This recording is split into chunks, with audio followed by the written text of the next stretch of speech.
I don't think we are. I don't know if it's me, but your audio seems low. I don't think so. Let's see. Let me check my stats.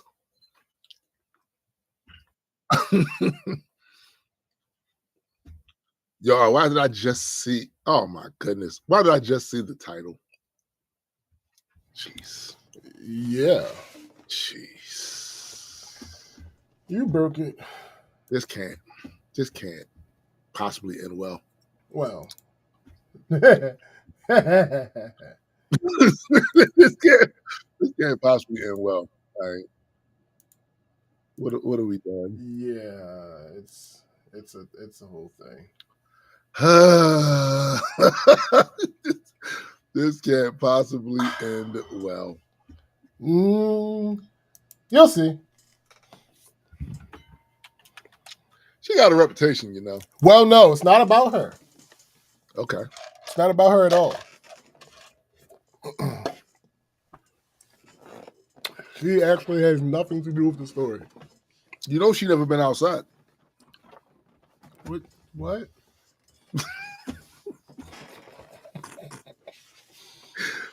She never been outside, though.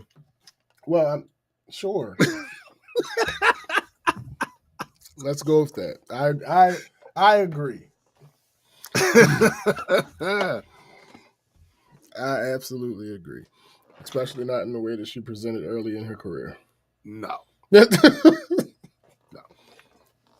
But no, she's catching a stray. This is not about her. Okay. All right.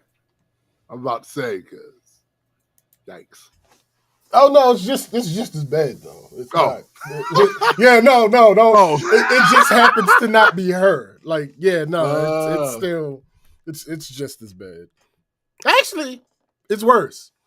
It's worse. It's much worse. Well, that's not good. No. It is what it is. What up, Betty? What up, Betty? Yeah, it's that top chat bullshit. It's disgusting, actually. Listen. I'm here for the smoke. Oh, wait, I broke something. What you break? Did I? Oh no, I didn't. Whew. Damn it. I mean, good. What? Shut up. We don't want the things to be broken. God damn it. I was about to say, it's the first time he just came out and preempted all broke something. No. It's all fine. Everything is fine. False alarm, people. Mm-hmm. False alarm. Yes. Yeah. Wow. Yeah. So it's still job early, so I guess I can do the BCG intro. Yeah, you want to take care of that. Me. Mm-hmm. Welcome everyone to the Black Culture Geeks podcast. This is my man SPJ. And I am Tombstone the Dead Man, and we are just a couple of geeks talking about pop culture from a black perspective. Facts indeed. Listen, I know this might be a little bit of inside baseball for those who don't listen to battle rap, but nah, goods. You stupid. Nah, I'm just saying no. Not just no to him, but until proven otherwise, no to the people who think he got somebody to actually sing the chorus. No, he didn't. That was clearly AI. And guess who else used it? That's hilarious. J Mills. That's hilarious. Yeah, like y'all need to stop. It's part of the industry now. Uh-huh. And we always said that it would be. Despite all of your, hey, no, we don't like this and blah, blah, blah. And putting up pictures of gnarled hands. But all of that, we said it's part of the industry. Just Indeed.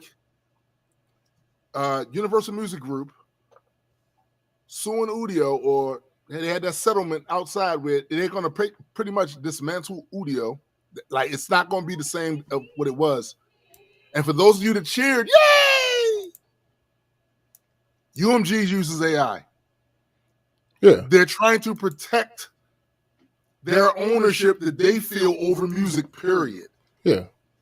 That's what it was. So all y'all was doing the Kermit D. Frog, Fuzzy Man. All y'all was doing that shit because you thought this was gonna. No, you empowered them with your support publicly and narrative shaping. You empowered them to once again take something away from artists that would have decreased their expenses, especially since the music industry don't want to pay artists no more. Correct. They don't want to pay them no more. So them being able to have that bit of freedom to say, all right, at least I can make my own beats now. I can do all this shit now myself, and I had to pay and this shit, and then to potentially get signed to some label where they don't push me, or they just don't know how to. You empowered UMG to once again stomp on artists, and some of you artists helped them do it. Congrats! Congratulations. I mean, that is what happened. This is what I unfortunately have to inform you of, though. Y'all ain't stopping China from doing shit. Well, sure. And we all have access. Well, congrats! Smoke them if you got them. I'm just saying, know what's up. Right? Exactly, Mighty Mike. Congratulations, you played yourself. Yeah. Thanks. They're going to, for them, this was not about, we have to protect the artistic integrity. I can't believe y'all niggas bought that. I can't believe y'all bought that shit. I still be seeing y'all in the comment sections of social media about that shit, saying that goofiness, like, you thought that they was, listen, bro, we was rooting for UMG with Drake because what Drake was doing was essentially pulling a thread of hip-hop. Yeah. Period. Somebody had to stop him. Yeah. Who had more money than UMG? Nigga. Right. Somebody had to stop him. Because that actually hurts the culture of hip-hop doing what he did. Right. But please allow us to disabuse you of the idea that UMG did that shit to protect artistic integrity and with these. We always care about what the art. They never cared. They never cared. Never. It's about the artist and it's the spirit and the soul. Y'all niggas sound uber religious when y'all start talking about art. That's y'all what do. Y'all do. The soul of the art and music. UMG don't give a flying fuck about none of that shit y'all talking about. Sure. Because they're using AI too. And in the coming months,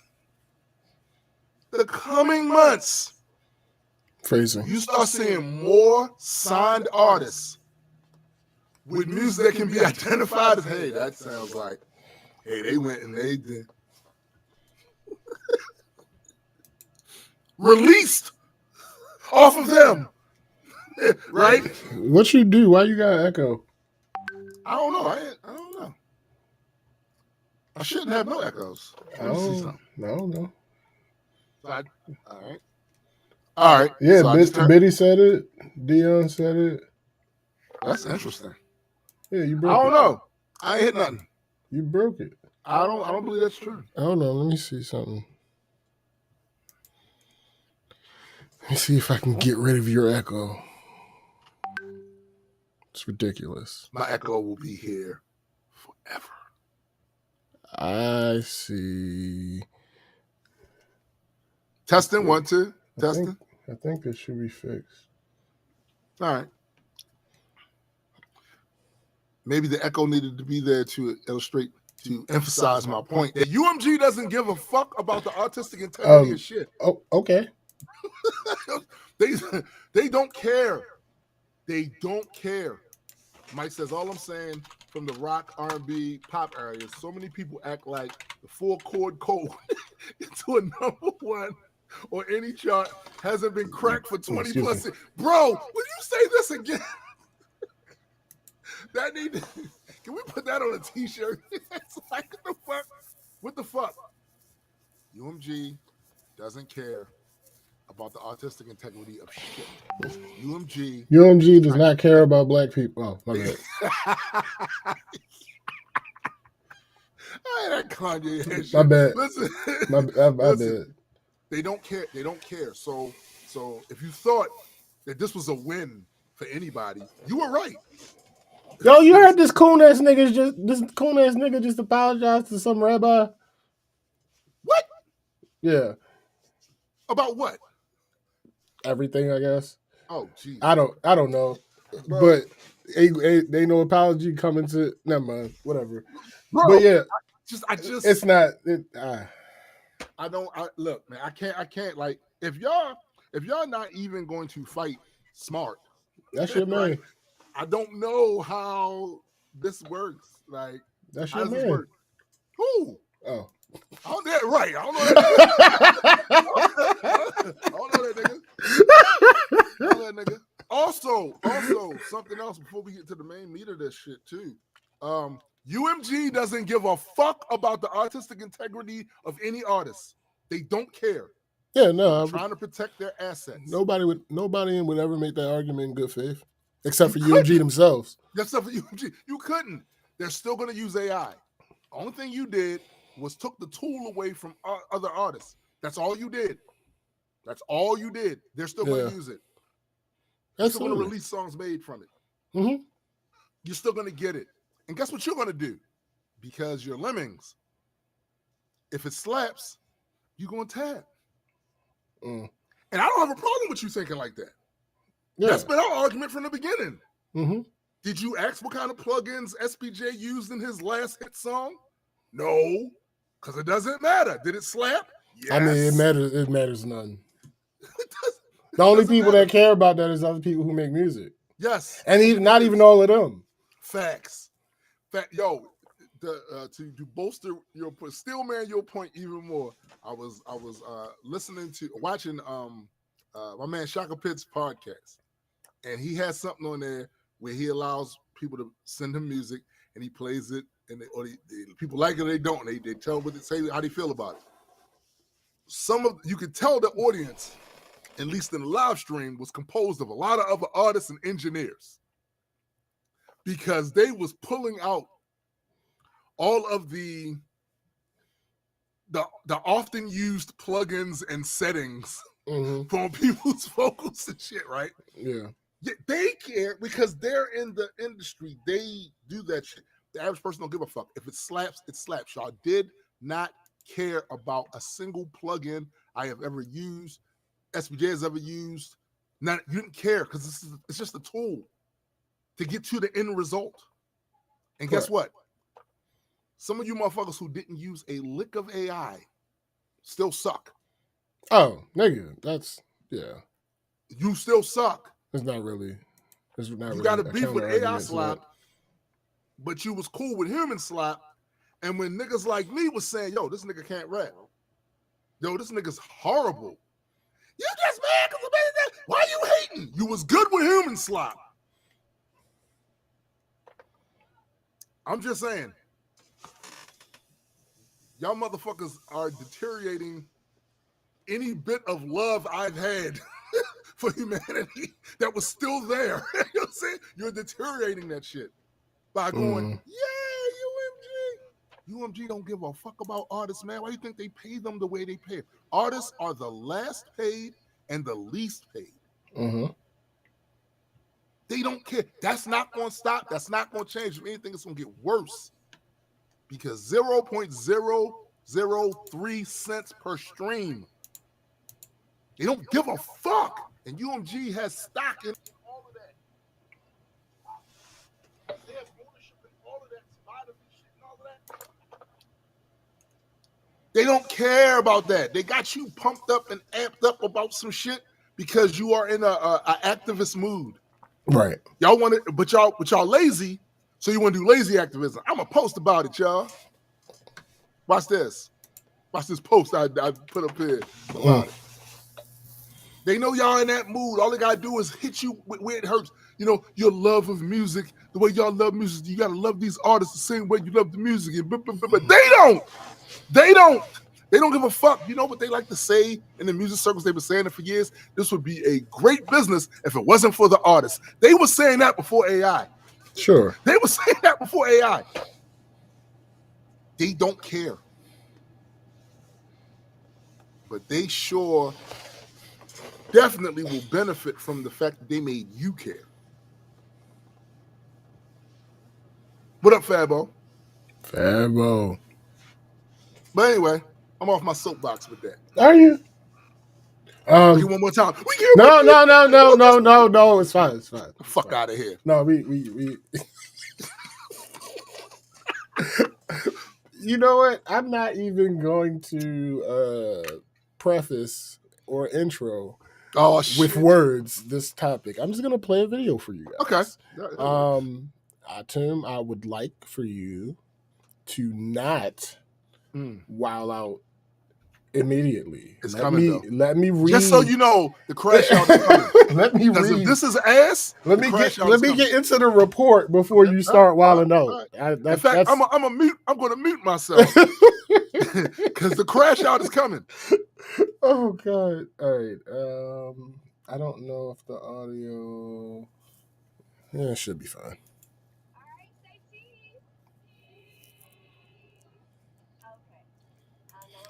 Give me an audio check on this video playing, people, because I'm not sure. I don't hear anything. All right, hold on. Give me 1 second. All right, that should do it.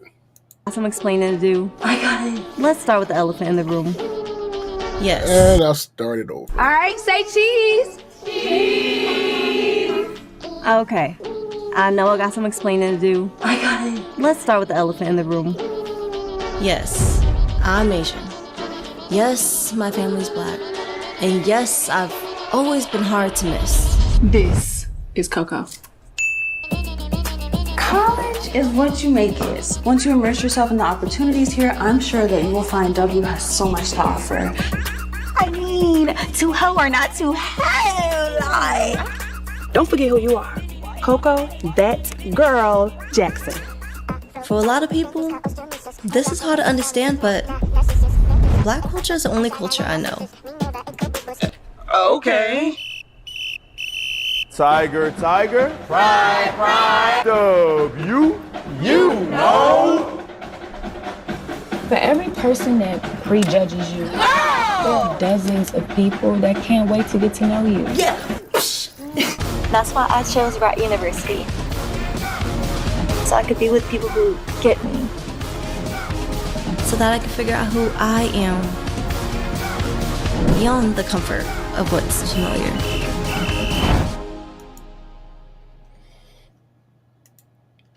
All right. Don't say anything to him.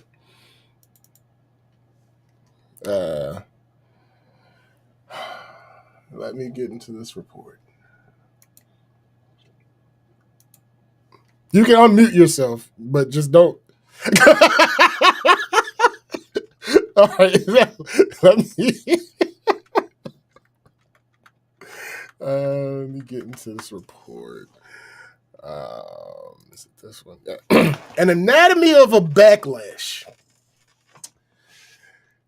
Keke Palmer, Key TV, and Southern Fried Rice Controversy. Yes, you heard that right. The name of this show is Southern Fried Rice. Southern Fried Rice. Tim, where you go? Tim left. Hold on. Southern Fried Rice.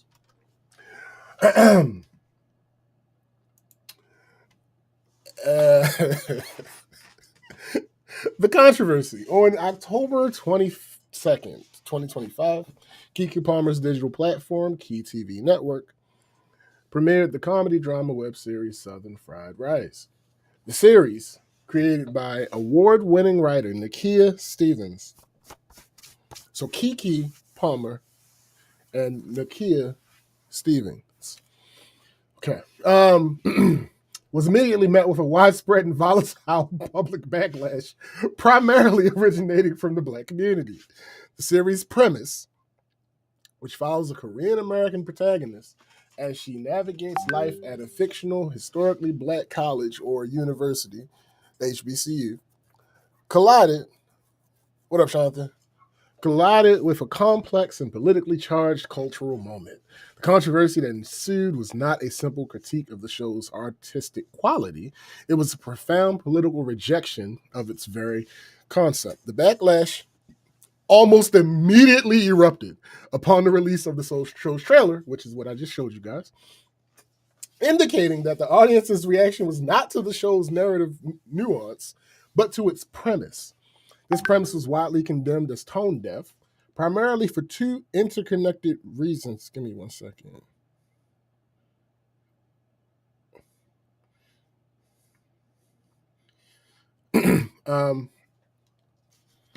Blah, blah, blah. Premise was widely condemned as tone deaf, primarily for two interconnected reasons. I'm sure y'all can guess one of them if you listen to this show regularly. Spoiler alert, affirmative action. That's a hint. Number one, political context. The show's release was perceived as offensive in the current political climate, a direct reference to the recent dismantling of affirmative action in higher education, a legal battle fronted by Asian American plaintiffs. 2, representational stakes. The decision to censor a non-black protagonist in an HBCU setting was seen as a betrayal of the mission of black spaces, especially at a time when HBCUs face escalating financial and political threats. This controversy exposed a critical ambiguity in the mission of Keke Palmer's Key TV network. Whether its goal is to be a black-centric platform or a broader multicultural creator of color platform. The official responses from Palmer and Stevens further highlighted a disconnect, as the creators defended their artistic process and right to spark conversation, while the audience was critiquing the perceived political implications of their work. All right, I'm gonna stop right there. 2. Yes. So, I don't know. I haven't read this report yet. I saw this happening live. This was a few weeks ago. I saw this happening live. And it was something that I was going to write an article about again, but time right now is not really on my side. So I what's become of me. I started the research over and just turned it into a podcast topic. So again, I haven't read this particular report yet. Oh, Keke. So when this shit started, like when people started wilding out, she came on Twitter and there was a video.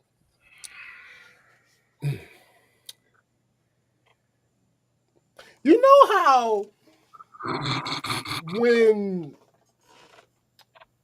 people are at the center of a controversy and they come onto the internet and try to plead their case, but they only really address one thing versus everything they're being all discussed for. Yeah, they omit that part. Yeah, they get on. What they do is they land on the platform they think is most advantageous or has the most foundation for them to stand on. That's what they do. Correct. Yeah. So basically, to sum her video up, she was saying, "Oh, KTV is not just about black people being on screen; it's about the black people being behind the screen."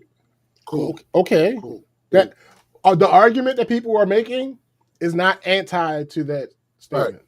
So next, nobody is saying that the thing that your answer would fix. Nobody is making that argument. Right. Not a single soul that is complaining about this show is making that argument. Right. Keke, right. You know better. You know better because. For a couple reasons. One, you grew up in this game. You're not new to this. You're true to this. Well, we thought you were true. Well, nah. Come on now. So this shit. Listen, but here's the other thing. You've dealt with controversy before. There was a whole thing where she was defending R. Kelly And then later on, after the Surviving R. Kelly shit came out, she came out, full retraction, full apology, full condemnation. Yep. She did that right. Yep. So it's now baffling. I'll get back to the report. I feel as though if your premise is to be a positive addition to Black thought, which oftentimes is expressed through Black creativity, like if that's then it's one thing when you don't have money and you don't have resources. Here's an idea. You get pitched a script. You get pitched a synopsis. You read it and you go, this is dealing with race, accessibility, and all of this stuff. Maybe I should, with my money and access, consult people in the space that have some expertise about this. Go, what are the potential pitfalls that I might be nose blind to this being something that we do? This doesn't look like any of that happened. And my thing is, if you actually care about being a net positive for your community, you put in that extra effort, much like my man Ryan Coogler went to the continent of Africa and consulted with numerous nations of people, numerous traditions, because it was important for him to represent that right in a way that does not belittle, denigrate, or step on or add to any negative political narratives. Correct. For those of you that keep trying to bombard us with this idea that entertainment and political stuff shouldn't be in the same, boy, have I got news for you. Because your political structure in this country and across the world has been using entertainment to disseminate the narratives about their nations, propaganda about their nations since the lights came on. You're late with your condemnation of entertainment and political. It's been that, right? So if you care, if that is the thing, not just in front of the camera, but behind the camera, then you put in that extra work, a little bit of the extra work to make sure you don't get this. Because here's the thing, whatever expense you spend on the front end to do that is infinitely less expensive than on the other end of that, where you release the shit and then you pay actors. About financial though. Not just financial expense. Yes. Credibility, marketing. So before I continue in the report, Nakia was also obviously targeted with criticism about this. And one of the things in her response, I don't remember her whole video, so I'm not going to say the summary of her response, but one of the things in her response was in response to the whole affirmative action thing. This story has been in the works for 10 years. So I don't. So all right, let me help you out. We decided we decided we was gonna get married, right? And then we had when the getting married part became real, we had decided that we was gonna wait until after we got married to have the baby, right? An event happened while we were making plans, right? She got pregnant. Yeah, that's event. So, because she got pregnant, I'm not sure about that word, but let's go with it. She got pregnant. Right. The plan that we had been working on of getting pregnant after the marriage. Well, that's done. That's out the window. That's how that works. When you're making a plan to do something, and it's funny because I don't really get this pushback on the show because I use analogies all the time. I just had an argument with Marcus last night because he doesn't understand. I'm being slightly facetious because he doesn't understand what a fucking analogy is. And like you want to point out the differences in the scenarios, nigga. It's not a 1-to-1. That's not what an analogy is. It's not supposed to be perfect. But anyway, the point is, I love what you said about the plan. Right? You had a plan. When I was in Islam, one of the things we used to say when I was a Muslim is, "You made a plan, and Allah made a plan, but Allah is the best planners." Right. So you made a plan, and you're working on that plan, and something happens that is the antithesis of this plan. Guess what? Sometimes you're forced to, but even if you're not forced to, abort mission. Or at least pivot. Yo, that word, pivot. I have seen it used for bad.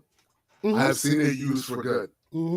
This is one of the cases where you use it for good. Bruh. You make the pivot because you're not going to change whatever circumstance that happened that you had no control of.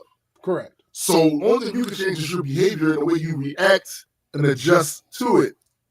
That's all. Yo, the premise presented by the trailer from the main character's mouth was not verbatim, but throughout the trailer, she said these things. I was raised by black people. I went to an HBCU to find out who I am. Those are incongruous. Those two statements are incongruous because the implication is you already know who you are. You was raised black. Here's the thing.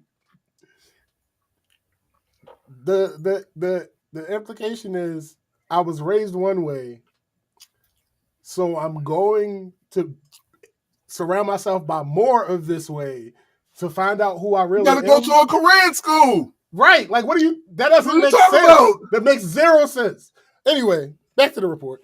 The anatomy of a premise. Southern fried rice. Southern fried rice. All right, so what I need is the name of this show. Southern fried rice. Yo. Southern fried rice. Why y'all ain't go with Kentucky Fried Chicken? Yo, she's. Let me get back to the report. Southern Fried Rice is a comedy drama web series created and written by Nakia Stevens. It was produced by Keke Palmer and released on her Key TV Network's dedicated YouTube channel. The show marks the fourth collaboration between Key TV and Stevens. Narrative and characters. The series follows protagonist Coco. Oh, I'm sorry. I keep remembering things from the real time. So there were a couple people defending her. Of course, there always is. I mean, come on. There's for any issue, there's going to be dissenting side. Yes. It just is what it is. That's human nature. So they're like, y'all must not know who Nakia Stevens is. She has a history of writing pro-black and black this and black blah, blah, blah. All right, keep it that way. This doesn't. Why does it need to change? Like, do what she was doing. Clearly, it's worked for you. It's gotten you to this point. My Gray says my audio is doubled. You broke it again. I mean, okay. I don't know what I did. Let's see. What did you do? Oh, okay. I see what you did. All right. You should be good now. You see what I did? Yeah. Motherfucker. So, the series follows protagonist Coco Johnson, played by Paige Yang, a Korean-American teen raised by Southern black parents. Plot centers on her freshman year at Wright University, a fictional HBCU in Atlanta, which is also the alma mater of her adoptive late father. The show's stated intent is to explore themes of identity, belonging, and cultural intersection. In the trailer, the protagonist's central conflict is articulated in her own words. For a lot of people, this is hard to understand, but black culture is the only culture I know. Marketing materials even described her as being labeled a culture vulture. Keke Palmer described the project as a good story with some heart, a little humor, and a lot of mess. The cast also includes Love Island USA winner Cordell Beckham and influencer Choice Brown. The title itself, Southern Fried Rice, became an immediate point of contention. Intended as a succinct metaphor for the protagonist's hybrid identity. Yes, this was not a hard metaphor to understand. Hey, J Mills. hey, J Mills. Hey, J Mills. Much like what you did in your diss song to DNA with the whole 1 + 1 = 3 not making sense because you started with some math things. We caught that. It's not that hard. Yo, something not being liked does not mean it was difficult to understand. Bro, I hate that argument so shit, much. Yo, you know what it is? It's cope. It's cope. Yes. It's cope. Because they want to say, they want to be able to say, I'm just too far ahead of you. No, right. the fuck. No, nigga, that's not what the fuck happened. That's not what the fuck happened. The show stayed innocent, blah, blah, blah, blah, blah. Okay, the title itself, Southern Fried Rice, became an immediate point of contention, intended as a succinct metaphor for the protagonist's hybrid identity, a fusion of Southern fried for Black cultural upbringing and rice. Nigga! Don't you hold up? Do you understand how much more racist that is? Don't you guys understand? Listen, Black people eat rice and Asian people eat rice. See how it connects? I don't want to have to be the one to tell you this. The title was received very differently by critics. No shit. Instead of a celebratory fusion, it was seen as a flippant and tone-deaf conflation, reducing two rich cultures to a menu item. How about that? How about General Tso's chicken? Should we do that? Should you call it that? Reducing two rich cultures to a menu item and priming the audience to view the show's premise as an unwelcome appropriation rather than an authentic intersection. Oh my God. Let me see. Blah, blah, blah. All right. The digital eruption. Mapping the social media backlash. The public response was swift, widespread, and overwhelmingly negative, unfolding in distinct phases across social media platforms. The backlash began almost immediately after the trailer dropped on platforms like X and, oh no, his mama named him Twitter, I'm going to call him Twitter, and Instagram. This phase was characterized by visceral shock and disbelief, encapsulated by several viral quotes. If Who Asked for This was a show, Kiki baby, why would you do this? So y'all really put your brains together and said, you know what we need right now? An HBCU show that focuses on an Asian woman with a Black sense experience. By the way, just so people understand too, the whole affirmative action in schools thing, this was propped up by powers on the right. Yeah. Even the people they utilized. That was all part of their shit. Yeah. Because when you look on the other end of it, the people that were defending those things, a lot of them were Asian. Yeah, absolutely. So the stoking of hostilities between the Black community and the Asian community was a side effect that they were looking for as well. Correct. But the people that was actually defending the shit were a lot of Asians. Yeah, absolutely. They were involved because they're minorities. Wow, isn't that crazy? They're minority. Anyway, what's the next one? I cannot begin to express how tone deaf this series is considering the current political climate. Really, Kiki? And you have lost your motherfucking mind considering that it was Asians who sued, blah, blah, blah, blah, blah. Right. Right. Phase 2, the critical discourse on YouTube and podcasts. Following the initial shock, the discourse moved to long-form analysis. Mainstream media podcasts like The Breakfast Club and The D.L. Hughley Show covered the controversy. On the latter, a counter-narrative was briefly introduced with D.L. Oh my God, please don't embarrass me, D.L. Not today. With D.L. Hughley stating, if we demand diversity, we can't complain when stories look different. Shut the fuck up. You just embarrassed yourself. That's not the point, and you missed it by a country mile. However, the dominant critical conversation occurred. All right, hold up, stop. Let's stop real quick. So if, let's say, I am in a situation where I look at Tim and people are descending upon his home. Right. And he happens to be unarmed. Right. But they have weapons. Right.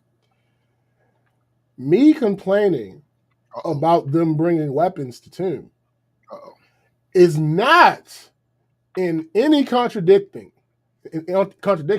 to me bringing weapons to them. Exactly. Why? Because they are the aggressors in the situation. Right. We're not saying that overall weapons are necessarily bad. We're talking about a specific affected class. Now, Asians are an affected class. Absolutely they are. Especially However, we're talking about safe haven from a particular class. Yes. Infiltrating areas that are deemed sacred in one protected class with another protected class is not the same thing. No, it's not. They aren't the same thing. They are not even close. No, and in any way, shape, or form. Not even close. So DL, I had never thought DL Hughley was funny, right? Me either. But DL be on his shit on a lot of political things. Yo, he do. Like sometimes he say some shit, and I'll be like, "Yo, you on point with that, sir?" Absolutely. You on point. I would argue the majority of time that I hear him speak about political things, I either agree or completely understand and his point of view. Right. Yeah. Right. But every now and then, bro, this nigga hits you in one of these. the issue is when you don't. One, I think some of it's bias because it's entertainment, related, right? And black entertainer related sort of thing. The other thing is, I think though people need to acknowledge is that look at the history of trying to do stuff like this. Yeah, it's spotty at best. So this is why, like I said previously, if you have the money and you care. If that is literally the premise of why you're doing what you do, then one of the ways you buttress yourself and the idea from this potential type of backlash is by doing the work on the front end. Because Ryan Coogler, to use him again, could have very well put out a Black Panther movie without consulting continental Africans. Absolutely. He could have put it out and done it. And still would have made $1 billion. And still would have made $1 billion. But it would have got backlash from a part of the diaspora he gives a fuck about. Correct. So he felt like, nah, we're going to do this right. I'm going to give this the gravitas that it deserves. Because oftentimes, especially in American media, the history of American media, when it comes to portraying Africa, is ass and racist and anti-black. Even though I am signed up with this system, which is not inherently a pro-black, pro-African diaspora, pan-African, whatever system, which is Disney and Marvel, I have to be responsible for what I put out there creatively. Because at the end of the day, after all things are said and done, they're not going to use my whole black face to excuse some anti-black bullshit that I put up here on the screen, because you know that's what they would do. What do you mean it's racist? A black man made the movie. Right. So he went and did his due diligence.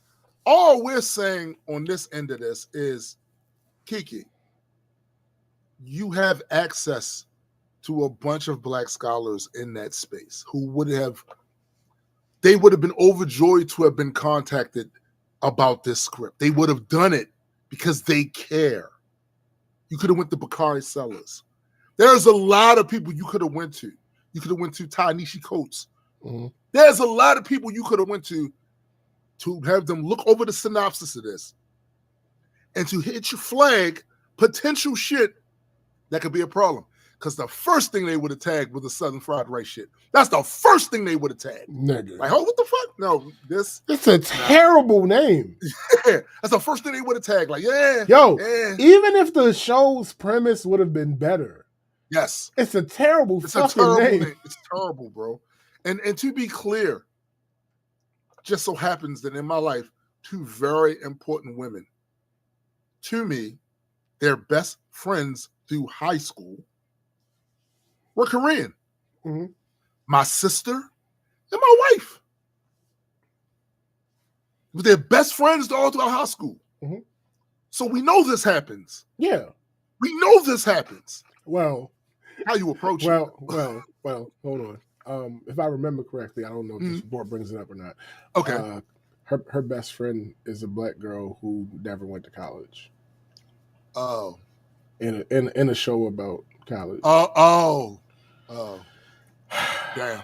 Yeah. Damn. However, the dominant critical conversation occurred on YouTube with cultural commentators. Well, then never mind. Many of them black women created detailed video essays. Channels such as Chrissy, Amala Ekpanobi, King of Reeds, and Let Me Fix It published scathing critiques with titles like Keke Palmer's Southern Fried Rice Show is Getting Cooked and Who is Keke's Southern... I know, right? Hold up. It deserves it.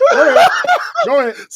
Southern matter of fact, hold on. Southern rice. Yeah. Her Southern fried rice show is getting cooked. Yeah, absolutely. And who is Keke Palmer's Southern Fried Rice for? These videos analyze the show's racial politics, its use of stereotypes, and the creator's official responses. Phase 3, community aggregation on Reddit. Reddit forums served as hubs for community consolidation. And our Black Ladies thread titled, I watched Keke Palmer's Southern Fried Rice so you don't have to, demonstrated a communal hate-watching effort, with users thanking the original poster for, quote, saving me some time. Critical discussions also appeared in Our Black Men and the pop culture forum, R for Moi, showing the controversy had spread beyond Black Twitter into broader online spaces. Core tenets of the criticism, why are people mad? The backlash was not arbitrary. It was rooted in a specific and deeply felt set of cultural and political grievances. The analysis of social media reactions reveals 4 primary interconnected drivers of the outrage. A, decentering the Black experience in a Black space. The most fundamental objection was the show's decision to decenter Black people from the HBCU experience.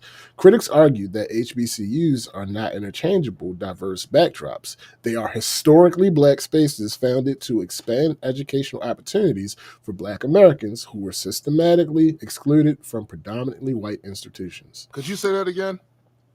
To expand educational opportunities for Black Americans who were systematically excluded from predominantly white institutions. See, it's context that matters. And a lot of times when I hear some of the most shallow analysis about racial politics in this country and institutions based on race, I hear it from people who have zero understanding of the history for why these things have.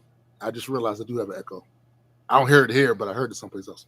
But yeah, like they have zero understanding for why those things are the way they are, and zero respect for the things that was done to make adjustments for a society that was constantly putting the middle finger up to our community, giving them "fuck you, no, you can't." SPJ and I was talking earlier this week about how, for years, Black folks were denied occupations based on, they say, oh, you're just not qualified. You don't have the credentials. You don't have the qualifications or the degrees to do this, right?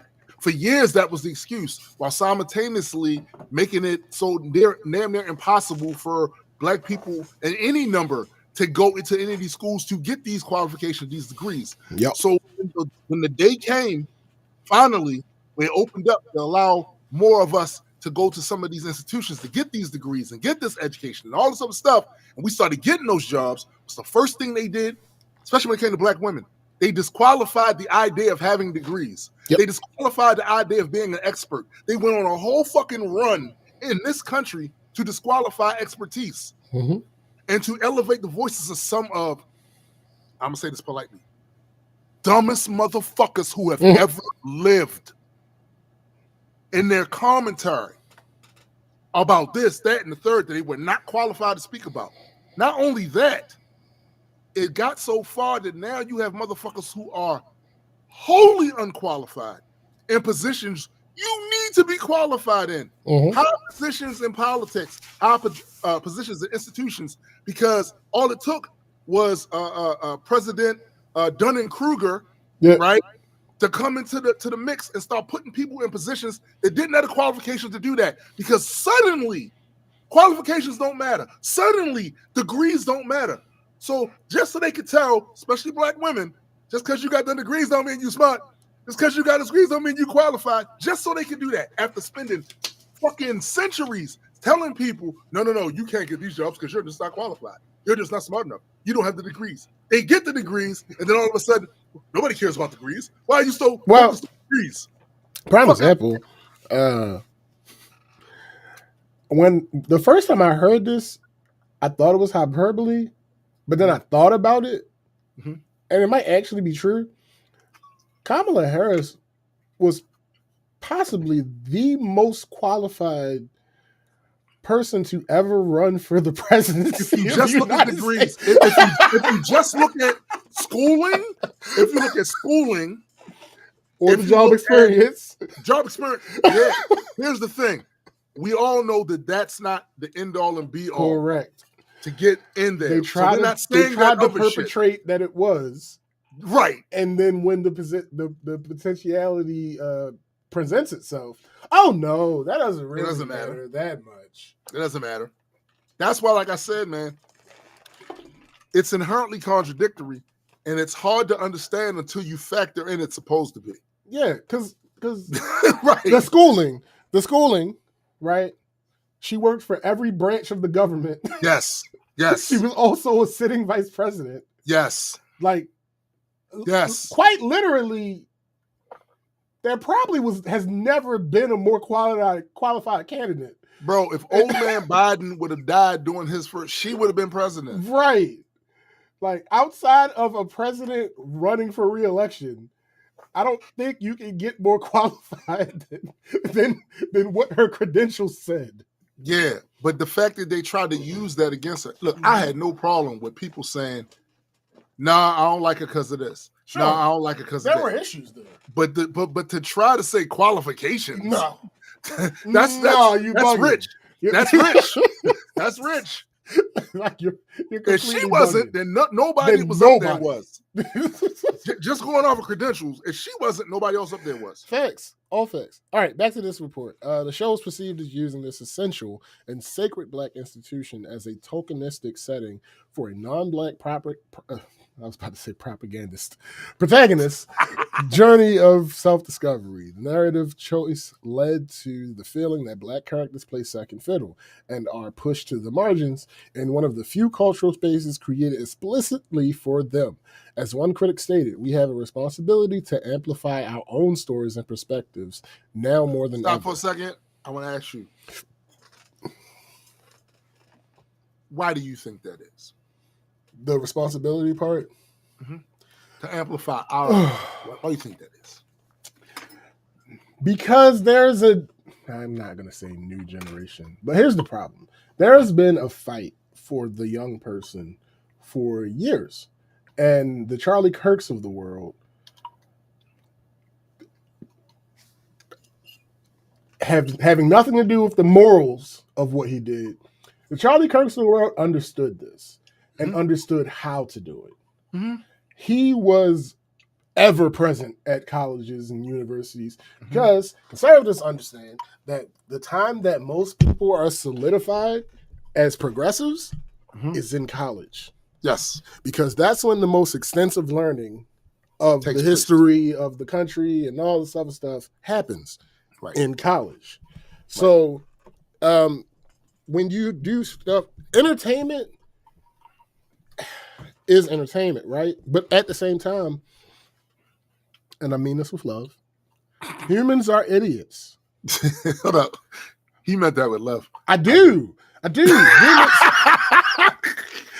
Humans are idiots, right? So there's so much that we take from entertainment as adjacent to fact. At the very least. Yes. Like I've had conversations with, prime example, I'm about to have a baby. You are about People are having babies who've never had babies before. I'm one of them. And in this process, there are things that I'm learning that I didn't necessarily believe as fact from TV, but things that the real life absolutely contradicts what I've seen on TV. Right. And it's like, okay. Matter of fact, screw that. Take me out of it. Perfect example, Bugs Bunny. Carrots are not a part of Bunny's diets. No, they don't. It's simply not a thing. The reason that Bugs Bunny eats a fucking carrot is because the character he was based off of ate fucking carrots. Right. The human character that he was based off of ate carrots. Right. That's why Bugs Bunny eats carrots. Right. And because of years and years and years of Bugs Bunny eating carrots, a bunch of children grew up believing that rabbits eat carrots. It's that type of thing. And it can be as harmless as that, but it can be harmful as so many other things happening. This is all we've been saying, is that when you say with a straight face, you want your entertainment without the politics, I'm here to tell you there's no such thing as that, because the conditioning will commence regardless of what you say. So this is why it is important, if you care. Yeah. And I'm stressing that part. Yeah. If you care, and if you make it a point to say that part of your shit is because you care, you will factor that in before you disseminate this or misinformation towards the population. Because, like SPJ said, he said with love, I'm saying with hate, humans are stupid. All right? Yeah. And because of that, we're easily conditioned, especially when they're young, to believe certain things that are not true. And I'm telling you now, some very influential people got freaked out that they saw that there was a potential for there to be somewhat of a common unity amongst groups. Someone got freaked out because it doesn't fit their agenda for us to be cool, for you to be able to empathize with me, for me to be able to empathize with you. Doesn't fit their agenda. Sean B put the carrot in the rabbit. Like, it doesn't fit their agenda. Therefore, they're doing everything possible to sabotage it. And remember that old saying that children aren't born racist, that they learn racism and stuff. Yeah, they do. Yeah. And all of the things that was attempted to put in place to stop that, or mitigate it at the very least as much as they could, are being rolled back because that does not fit the agenda of some very powerful people who don't give a fuck about you. They don't give a fuck about me. Yeah. They don't give a fuck about anything but their power and their money and their access and their influence. And we do ourselves as a society a disservice every time we buy into that bullshit. What up, GA? Every time we buy into that bullshit, we do ourselves a disservice. Every time we try to tell another group who came over here differently, had a different history or experience with this place, that their experience doesn't count. That doesn't matter. You guys are making it up only for us to find out later that they wasn't. Because the go-to response is the propaganda. What do you mean? We're the city on the shining hill, blah, blah, blah. Don't you understand what American hegemony means to the world? Yeah, I do, bro. Yeah, I do. I do. I get it. You know what I'm saying? So that's why a lot of this stuff you'll see us talk about on the show, we feel like it's important, because there's an engine or a machine out there that's trying to do the opposite. And it has more money and more reach than him and I have at this point. Yeah. That ain't gonna always be the case. Anyway, well, like I said, man, like that whole thing, come on, Kiki. Seriously. So Accusations of cultural appropriation and stereotyping. The portrayal of the protagonist, Coco Johnson. Coco. Because they had to make it clear, you see, that she was raised black, even though she's Korean. They called her Coco because, they could have called her Mocha. No, Coco, right? Because black. Don't y'all understand? Raised black. Coco, right? She's Korean, but it's Coco with a K. So like it's Coco, like because the K is for Korean. Korean. Listen. Listen. Yo, we rap and we listen to rap. We get. I see Coco Johnson. So Johnson, Korean, and then Johnson, one of the bro. blackest last names Johnson, you could possibly have. Johnson. Yeah. Johnson. Mm-hmm. It sounds. What's next? Yo, Jefferson. It sounds like. Yo, it legitimately. All right. For me to take you as good faith, right? Mm-hmm. I have to call you a terrible writer. Facts. Both can't be true. Facts. And can't be true. there is evidence that you're not a terrible writer. Yeah. So. I can't accept this in good faith. I can't. I simply cannot. I can't do it. If this was your first story and you didn't have fans who lauded you, I could be like, all right, this is a simple mistake. It's a terrible mistake. Don't you understand? Her name is Coco. It's a terrible mistake, but it's a simple mistake. No, nigga, I cannot in good faith accept that you didn't. This is the hackiest possible name that you could have given this character. Yeah. Coco with a K and she's Korean. Johnson. Jeez, man. Coco Johnson. Anyway, was widely panned as a caricature because that's what the fuck it is. Anyway, critics argued it was not a nuanced exploration of a transracial adoptee's identity, but a form of cosplay or roleplay of blackness. The primary evidence cited was the character's use of a black scent and her attire, specifically the bamboo earrings.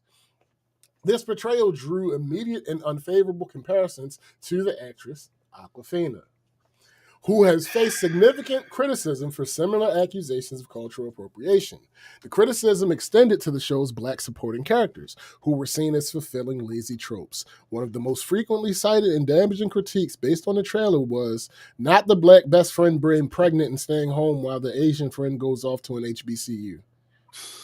Critics also noted that the show appeared to frame the black character who voices discomfort about cultural appropriation as the villain, therefore silencing a legitimate black perspective within the narrative itself. Yeah, we that's the other thing that I find crazy about this, because we've seen this before. Mm-hmm. Like there was a show years ago during the early 90s, maybe late 80s, that had a family on there that was a blended family, right? The father was black, mom was white, and they had kids from previous marriage, and they was all together and whatever.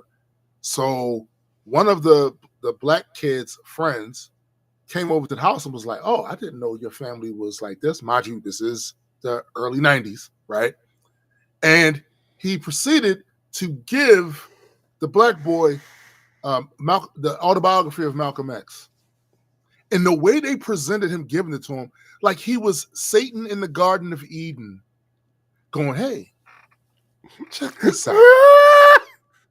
And as a kid, I saw exactly what it was. I was like, yo. Well, actually, I was a young adult. But I saw exactly what it was. I was like, yo, really? Yeah. That's what we're doing.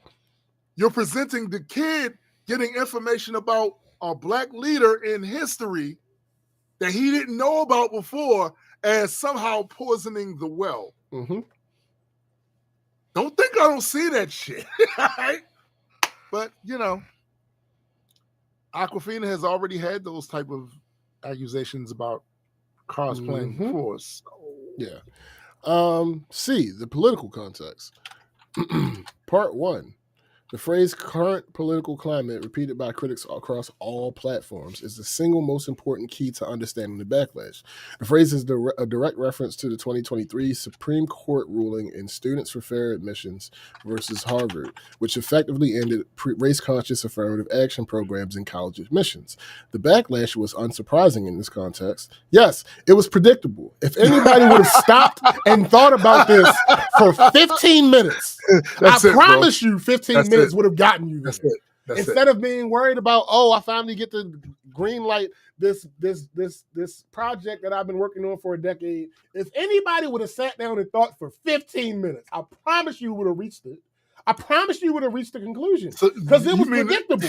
It's predictable. There's no way around it. There's no way you didn't see this, There's especially no with the way. conversation. If you are truly are trying to be a credit to the community and a positive to the community, that means you have to be involved in the conversations that the community is having. So there's nowhere in the world y'all going to tell me that you wasn't there for the conversation that took place about all of this shit that's been happening for a minute. If you were sequestered away from us because you don't like to be around us yourself, or maybe you just don't feel connected to your community, that's one thing. But if you say that you was in here with us and you was talking with us, and you was down with the saying, you understood, there's no way you didn't know. No I way. Can't give either of you a pass, right? Kiki, you have small children. Yeah. I can't believe, nor would I find acceptable if true, that you have no idea of what's going on with the college thing. No idea? Nakia, I cannot give you a pass. No. Because you've been lauded for your African-American stories. Stories of people from the Black perspective and centering Black stories. You've been lauded for that. I cannot give you a pass. There's no way you didn't know. This was predictable and avoidable. There is no way. This is malpractice. This is negligence. Yeah, it is. It is. Yo, that's a great way to put that, bro. Kiki should lose her license. Yeah. 100%. Malpractice. Blah, blah, blah. The backlash was unsurprising in this context. Critics explicitly and immediately linked the show's premise to this lawsuit. Quote, meanwhile, Asians successfully sued to reduce Black student enrollment at Ivy League schools, end quote. The legal battle created what critics felt was a profound and insulting irony. In the real world, a lawsuit fronted by Asian American plaintiffs has successfully argued against Black student enrollment in elite schools. In this fictional narrative, an Asian character, quote, seeks refuge in a historically Black place, end quote. This was perceived as a demand for one-sided inclusivity that felt exploitative rather than collaborative. It always has been. The show was seen as asking the Black community to provide a nurturing space to a member of a group perceived as having just participated in a direct political attack on Black educational advancement. You know the funny thing about all that is that we always do. Listen, I'm here to tell you right now, as somebody that grew up in the Black community, when people that's from different groups come over there, for the most part, they're accepted. Yeah. For the most part, yes, 100%. I mean, it's like per capita, we might be the most forgiving group of individuals in the country. Not even might. I know we are the most forgiving and accepting group of individuals in the country. I know per capita, by far. I know there is a agenda out there to try to frame us a certain type of way, but we used to it because that's what it's been since pimping, right? Mm-hmm. But I'm telling you from my personal experience, no, nigga, fuck. No, we don't even have to use anecdotes. Like, we don't have to use anecdotes. The whole entire concept of someone being invited to the cookout, facts, is proof positive of the point that we're making. It started recently only being where we started closing ranks on that because we saw that motherfuckers don't see us. Wait a minute, you was hanging out all this time, you was cool with us all this time, we was all and you went and you did that against us. Facts. Anyway, HBCU SPJ, hey, yo, GA said facts. GA closed. HBCU vulnerability. The SFFA ruling was not the only political anxiety. Critics also argued the show was unnecessary at a time when HBCUs themselves are under existential threat, citing concerns over snatching funding and literally trying to erase our schools. HBCUs have historically remained underfunded compared to their white counterparts. From this perspective, media representation for HBCUs is a scarce and valuable resource. The decision by a Black-owned platform to waste this resource on a non-Black story was seen as a profound misjudgment. The sentiment was that Palmer and Stevens had a responsibility to amplify our own stories, to aid in the cultural and political fight for these institutions' survival. The Keke Palmer paradox. Key TV's mission versus its marquee show. Keke Palmer's relevant past the mission of Key TV. Palmer founded the Key TV network, a digital media platform network, in 2021. The network's stated mission is to spotlight new Black creative voices and provide opportunities to people of color who have faced hardships entering the entertainment industry. Her stated inspirations are Issa Rae and Queen Latifah, two figures renowned for building Black-centric media empires. I promise you, I can say this with my chest. I can promise you that neither of them would have made this show. Right. Issa or Queen. Right. Would never have made this show. Now, there may have been an Asian character at the HBCU. Sure. But it would not have been the protagonist. You know, the thing that I find the most disappointing about all of this is that there are shows you could have done that would have been more in line as a help for the narratives of what's going on. Like that's current narratives, not this, oh, y'all doing white chicks again. Y'all keep doing stuff like that. Like, no. If you really want to more the entertainment to stuff that's actually helpful or conversations that actually help. I've seen other Black directors do this. Mm-hmm. I've seen them, oh, I see why y'all, okay, you did this because of that's kind of slick. Not this shit. Not this, what they call it, fish out of water shit. Right. That's not really fish out of water, right? Because she was raised by a Black family. Here's the problem, right? Here's the other problem, because there's a cavalcade. The premise is also flawed because fish out of water, not just that it doesn't meet the standard definition of fish out of water, right? It's that in order for it to apply the fish out of water trope, it would mean that someone is making her feel like she doesn't belong. Yes. That would mean even more villainization of Black people because it's the HBCU. I can almost guarantee you that's happening in that script. I can almost guarantee you that they was going to Well, we already have proof that one of the one of the two girls in the trailer that was like, what? They're framed as the villain of the story. See?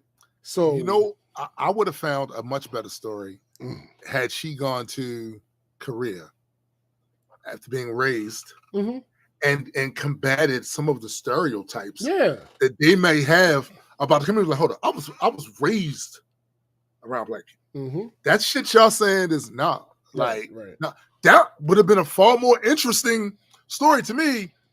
Facts. Like, who cares what I think? We're nobodies. We're nobodies. We're just yelling at clouds. Stupid cloud. Official responses and strategic repositioning. The defenses offered by Stevens and Palmer are distinct and strategically significant. Nakia Stevens, a defensive dialogue. Stevens responded on Twitter explaining the show's origins. She stated the concept was inspired by her own HBCU experiences and observations. Let's stop real quick. Nakia Stevens is a Black woman. Therefore, what I just said a couple seconds ago about Issa and Queen, and Dana, her mama name is Dana. We're gonna call her Dana.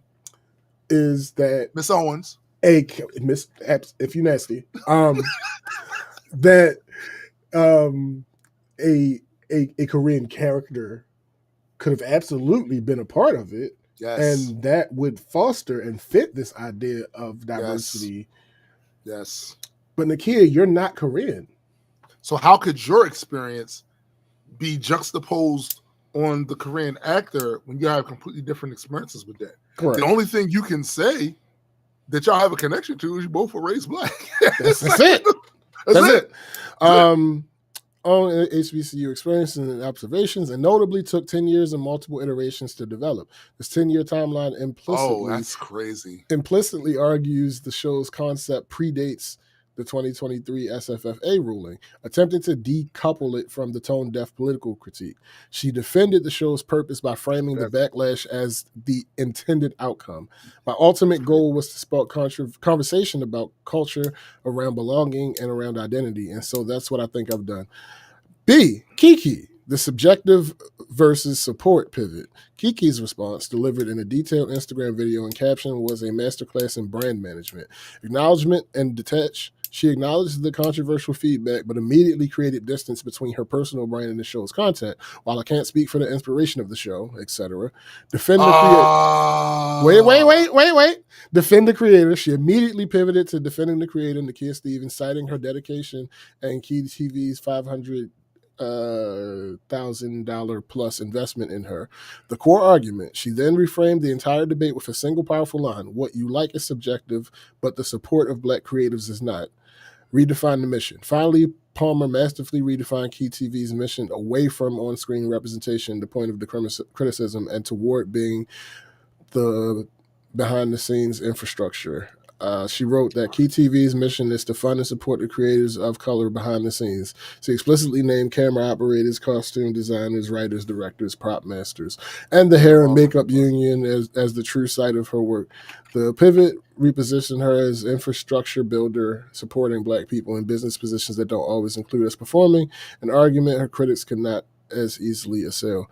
I can, and I did. Yeah. That's not the argument. Nobody is arguing against that. That's it. What people are wanting from you could still have been achieved with you doing all that. Yep.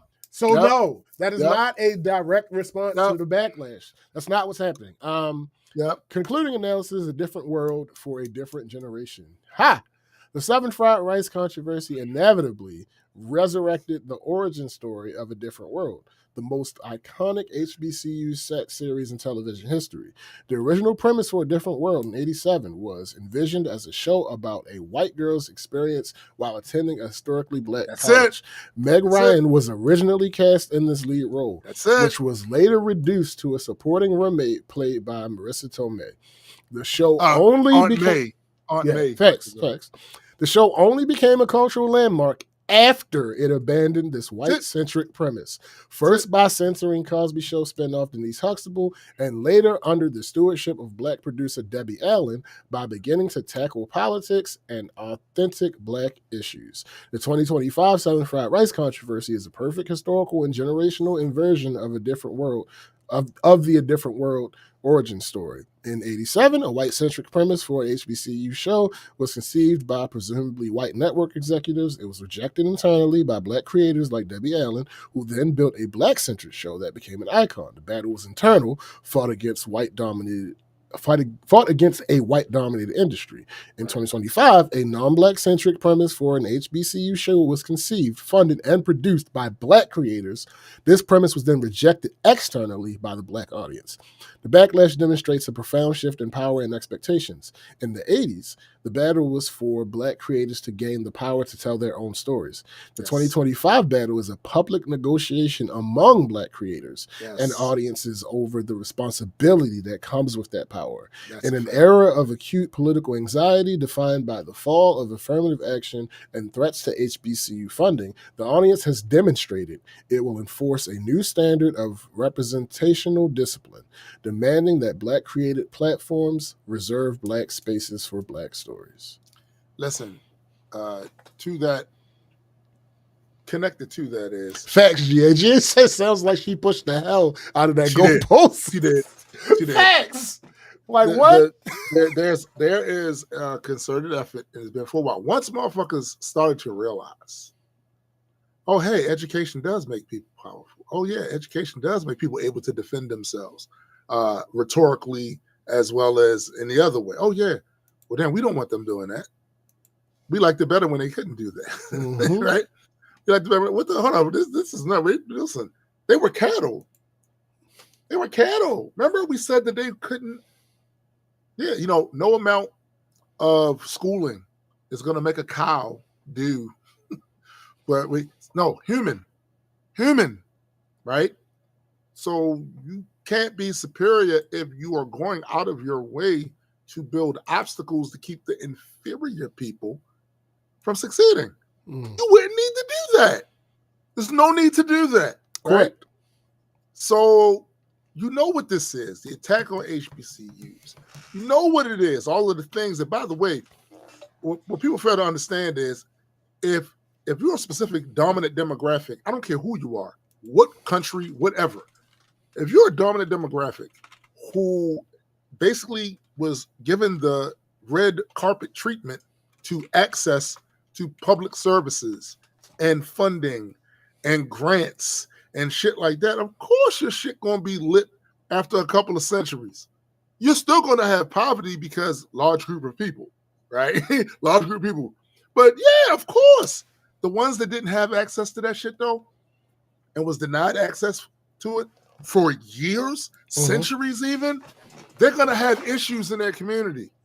So you're gonna have to put programs in place to help try to catch people up. And if you think 60 years of restrained, restricted, fought against reforms is going to do it, that's only because you don't understand the nature of the problem and how long the problem exacerbated. You don't know that. So don't think it's lost on us when we see certain things being rolled back, what the goal is to make us unable to defend ourselves rhetorically, legally, politically, economically. That's an attack. That's an attack on the community. So for those of you who keep trying to make this separation between political opinions and actual attack on the community, I don't understand your reasoning behind that or what justifies that separation. There's no, because if you're actively for and vote for things that pull at the threads of quality of life for a specific group, that's an attack on that group. If you prefer for that group to remain on the bottom ladder because you think somehow if they rise, it takes from you. Oh, we can't have if they have. That's foolish. I have a whole box of cookies over here.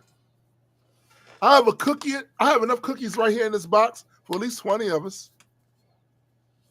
You get a cookie, you get a cookie, you get a cookie, you get a cookie. All right, Oprah. We all have cookies.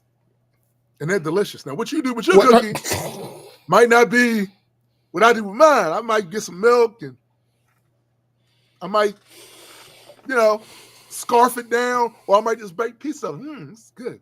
These chocolate chips I might, savor it. But we all had a cookie. The problem is everybody didn't have a cookie. That's the problem. Motherfuckers was giving cookies. They could have squandered the cookie, dropped it on the floor and shit and some dog shit. Now they can't eat it. They could have done that, but at least they got it. Just saying. Yo. All right. So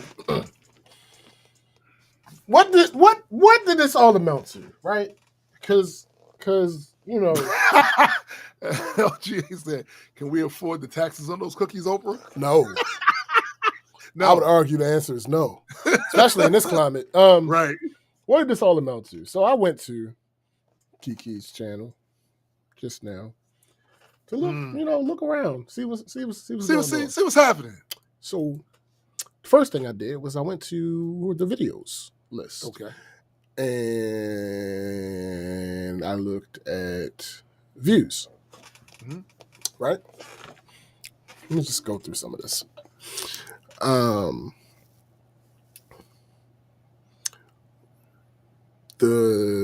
From some series from a month ago, right? An original series that she put out. First episode, 37,000 views. Right? Okay. It's decent. And it seems to be about an average of the views that she was getting before this on this channel, right? Mm-hmm. Second episode of that series, 121,000 views. Third episode, 105,000. Fourth episode, 88,000. So that series is doing pretty well. Yeah, it's going fine. Okay. Seven Fried Rice trailer, 60K. Southern Fried Rice episode 1, 65K. Episode 2, 35K. Wow. Episode 3, 26K. Wow. Oh no, hold up. Where's it 4 and 5? Okay, episode 4, 22K. Episode 5, 18K. Episode 6, 18K. It's going down. All right. So I decided, let me look at this video. Estimated likes, 1,450 for the episode 1 of Southern Fried Rice. 1,450 likes. Estimated dislikes, 3,147. Oh my. So we got ratioed. So let me look at the comments. Let me see what's going on in the comments. First comment. Love this. Ready for episode 2. Now, as I'm looking at this comment, I noticed, it's pinned by Key TV Network. Interesting. So I look at the replies. First reply. Now, why the fuck are y'all lying to these people? How much they paid you? Girl, you just wanted attention. Did Kiki put you up to this? Okay. All right. So let me see. The same replies to the same comment. Somebody said this film is for the open-minded and educated people. That I can't with y'all. Y'all play too much. Like, yo. wait. Let me. Don't bury the lead. This film is for the open-minded and educated people who have sense. Ignorance is bliss, and it shows in these comments. Clown and scrutinize all y'all want, but this film is beautiful, and the hard work put into it by everyone involved deserves love. Keep this series going and embrace the hate. You're doing something right, and it shows. The very next comment, replying to him, sorry to hear that you need to get help. So, see, my response was, shut your bitch ass up. That would have been my shit right there. Shut your bitch ass up. Shut up. All right. So that was the first comment. Here are the next several comments. Because, again, that was pinned. So here are the rest of them. Not the rest, because I'm not going to read all these comments, but here are the next several comments after that one. Right. Not the black best friend being pregnant and staying home while the Asian friend goes off to an HBCU. Right. Yeah, pack it up. Next comment. This doesn't deserve the hate it's getting. It deserves more. Next comment. Let's write every single stereotype we can think of. Next comment. Technically, if it was a coming of age, wouldn't Coco want to get outside of her comfort zone and immerse herself in Asian culture? What did we but that would require more research and thought. Say. Next one. This show would have made more sense if she went to Korea to go to college and get more involved. What did we just fucking say? Next comment. This is clearly a CIA operation, right? Next comment. Wait, so the friend was academically gifted and was active in extracurriculars and she's popular, yet y'all made the pregnant and stuck in her hometown working at Walgreens? Next comment. This is a Tubi inspired series if I ever seen one. No, Timu. Next comment. She said cornbread like I predicted she would. Who is this show for? Yo. Next comment. The accent is very interesting. Next comment. Why does her friend have to be pregnant, though? Next comment. Who's the actress that plays her? The Asian woman? Yeah. I don't remember her name. Oh, okay. Next comment. Liking the positive comments, yet ignoring the ones who are trying to actually make sense on who this show is targeted towards. I pray this show doesn't get renewed for a second season. We just don't need non-black people telling their experiences attending a historically black university. Black representation is one-dimensional. This show is setting us back by telling our stories through the lens of an Asian woman. Next comment. The main character being a recent high school graduate looking 40 is the first of many problems. Oh! Next comment, she actually says, kick in the nuts. The next comment, she actually says cornbread. I dead ass can't believe this. Next comment, this is so 2014-ish, dear white people era. I'm sorry, this concept shouldn't come out like a decade Y'all ago. keep doing these. This is not a new theme that they... Next comment, quote, catfish, cornbread, and you got McDonald's money. Laughing my ass off. TikTok wasn't lying. Next comment, honor student pregnant but can't be accepted into a HBCU is a ridiculous concept. No. Next so again, all of these fucking comments are negative. Bro. Do I even dare go to it? Let's look at episode 2's comments. Let's see what episode 2 looking like. Guarantee ain't get no better. Well, I mean, a lot less people watched it, so maybe the only people that are there, they actually like because a lot it was 66,000 in episode 1. Episode 2 was like 38. So it's like half, bro. Yeah, that's crazy. It went down half. So let's see what they're talking about. Can we get the dislikes and the likes? Where we at? Estimated likes 849. So down from the last episode. Estimated dislikes 4,160. So up. So that went up. Dislikes went up. Oh man. Pinned by Key TV Network. First comment. I'm already hooked. Very next comment. I don't mean no harm, but how will attending an HBCU help this Korean young lady tap into her roots? Next comment. The erasure of Black stories and experiences in media is heartbreaking. Especially by us. Next comment. This is the problem. Especially by us. Next comment. I'm not for making Joy out to be the bad guy when her feelings are valid. That's the girl who was expressed concern about Coco. Yeah. Next comment. Washington support Cordell, but can't help but notice Coco's accent isn't even the same as her family's. Yikes. That's how. Whoa. Wait. That's a very important part of the Black scent thing. It is. And I saw a video about it. Some white linguist. I don't remember which one. It might have been Yuval. I don't remember. Mm-hmm. It was some non-Black linguist. I believe they were white. And they were mentioning how the Black scent is so stupid. And the main reason that it's stupid is because it's non-regional. You are not actually presenting an accent of the people that you were quote unquote raised around. You are presenting a stereotypical bingo of all different types of Black regional accents. And this is what I meant. It doesn't act. It's not congruous. It doesn't actually work with itself. When I brought up Ron Coogler taking the effort to go to the African diaspora on the continent and learn it, this shit is real simple. Yeah, like her job was a lot less difficult than what Ryan's was. Fact. You're talking this one area. You go in the area, listen to the way the people talk, blah blah blah. But no. It was not even that difficult. She has a family. In the show. Her accent doesn't match her family's accent. Yeah, this is an issue to the character, the actor, and anybody involved with the linguistics of the movie. Yes. This isn't even the writer's problem. Because the writer it's the director's problem. Yes. The writer technically provided the example for you. Right. The other people working on these other Black creatives behind the scenes that Kiki wants to talk about. Wait a minute, was the family actually from the area, or were they just actors that weren't from the area? It doesn't matter. Her accent doesn't match the family's, regardless if the family is from the area or not. Mm-hmm. It's a plot hole. It is. It's a plot hole. All of it is. Nigga, absolutely. If the family, all right, classic example. If the family comes from Baltimore, right, in the script, but they have a Los Angeles accent. No, absolutely. And then she comes out.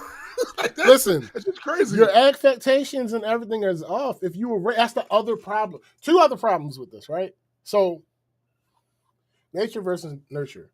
Yes, nurture is a powerful motherfucker. Yes, it is, motherfucker. Yes, listen, Mother Nature always wins, right? That's the general statement that is generally true. Mother Nature has the last word all the time. However, nurture is a powerful motherfucker.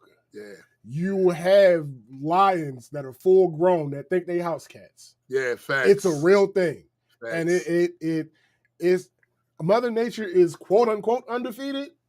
It's some close battles with nurture. It's some close battles going on. We all know about the Siegfried and Roy. Because eventually, but think about how long it took for that to happen. Look how long it took though to get to that. But eventually a tiger going tiger. A tiger gonna remember it's a tiger. Dude. Right.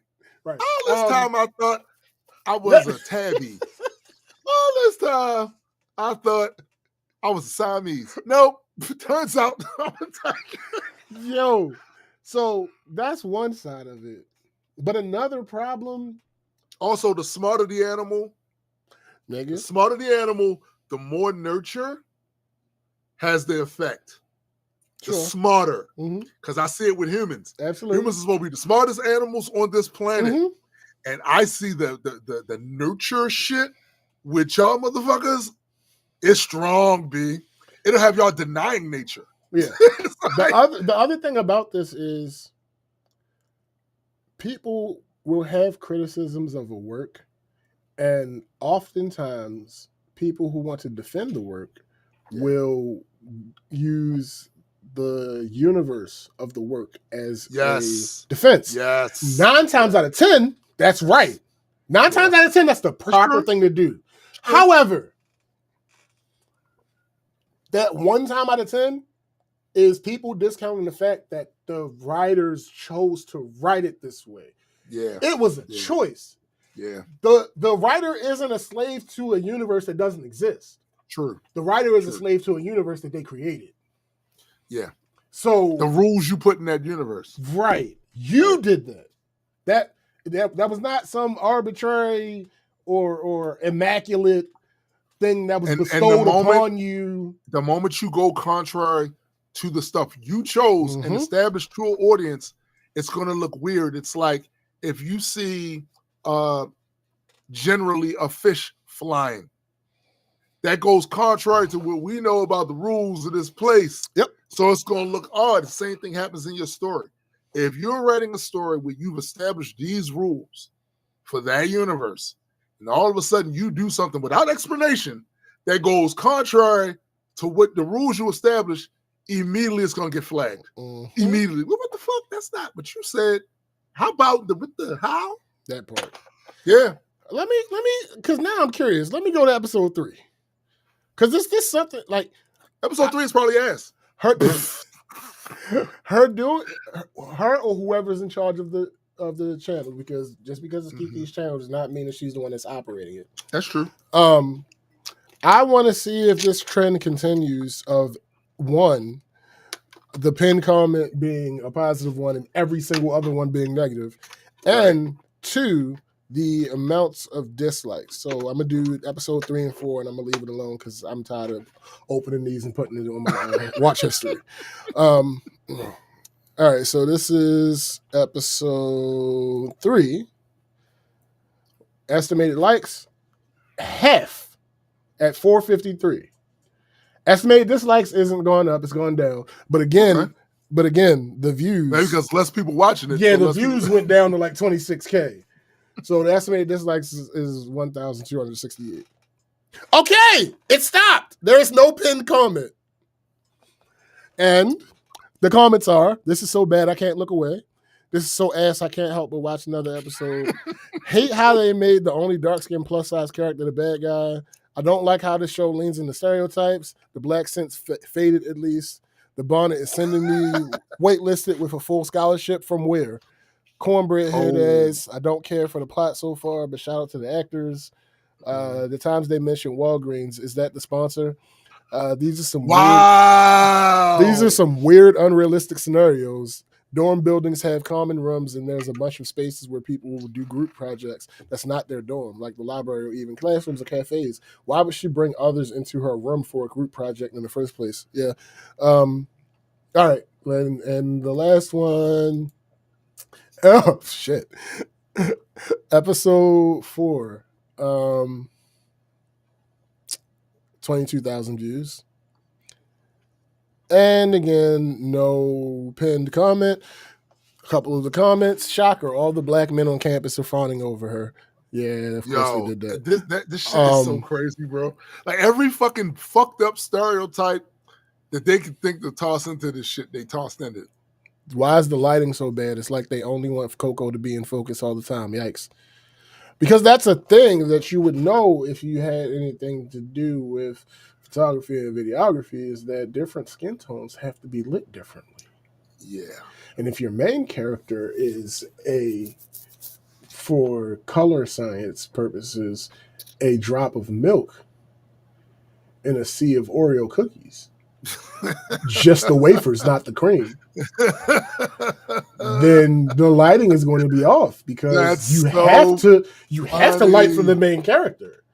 Like you have to. That's not. Yeah. I'm not being facetious. You absolutely have to. They're the main character. They're the main character. You have to light for them, and in doing such, and they're surrounded by nothing but black people.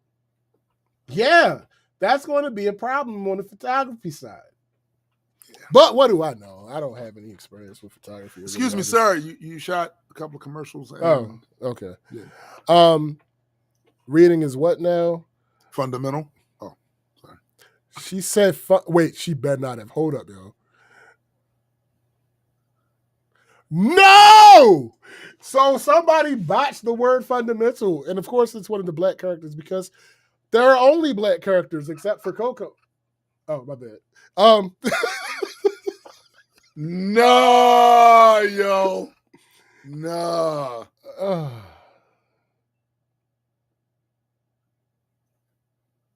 I can't, bro. I can't. Hold on. Keep going. I'll be right back. This is so disappointing. Yeah. I wonder how long they're going to continue. Because, maybe it's over. Because the last episode came out 2 weeks ago. Actually, all of these episodes came out 2 weeks ago. So, I don't know. All right, so it did have the... That's interesting. It says finale, but it doesn't say season or series. It just says finale. And that's episode 7. And 16,000 views. So it is very rare in series history for the finale of a show. Let me rephrase that. Because I'm pretty sure what I was about to say only applies to successful series, and I guess this wouldn't be considered a successful series because it lost viewership episode to episode almost consistently. Hold on. 65K, 38K, then 26K, 22K, 18K, 18K, 16K. It lost viewers every consecutive episode except for one pair of episodes that had the exact, probably not the exact, but had the same viewership at 18K. That's, I don't care what nobody say. That is a failing series. That series was unsuccessful. It's just what up, Ken? It's bad. It's bad. It's a bad premise. I can't speak for the show itself because I'm never watching this shit. But yeah, it's a terrible premise. And she does not look good. I'm imagining that at some point, she looks better. I don't know. I have to imagine that at some point they tried to make adjustments to the color, the white balance, and all that other stuff to try to accommodate for the fact that, again, this is one white speck in a sea of black. That the color, she looks different. So, let me see. For all 7 of these, she is front facing in 1, 2, 3, 4 of the thumbnails. And she pretty much looks different in every single, her skin tone pretty much looks different in every single one of these. And none of these is like in a night scene or something like that. So,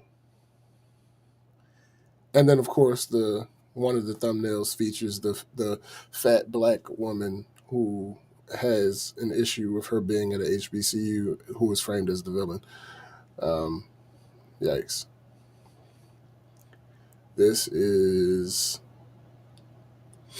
the only way to do this premise to not be really offensive. And even then, there's still going to be people who have an issue with it because of the behind the scenes implications, is to have this be a complete farce, to have it be a complete parody. I'm talking about Malibu Most Wanted type of levels of absurdity.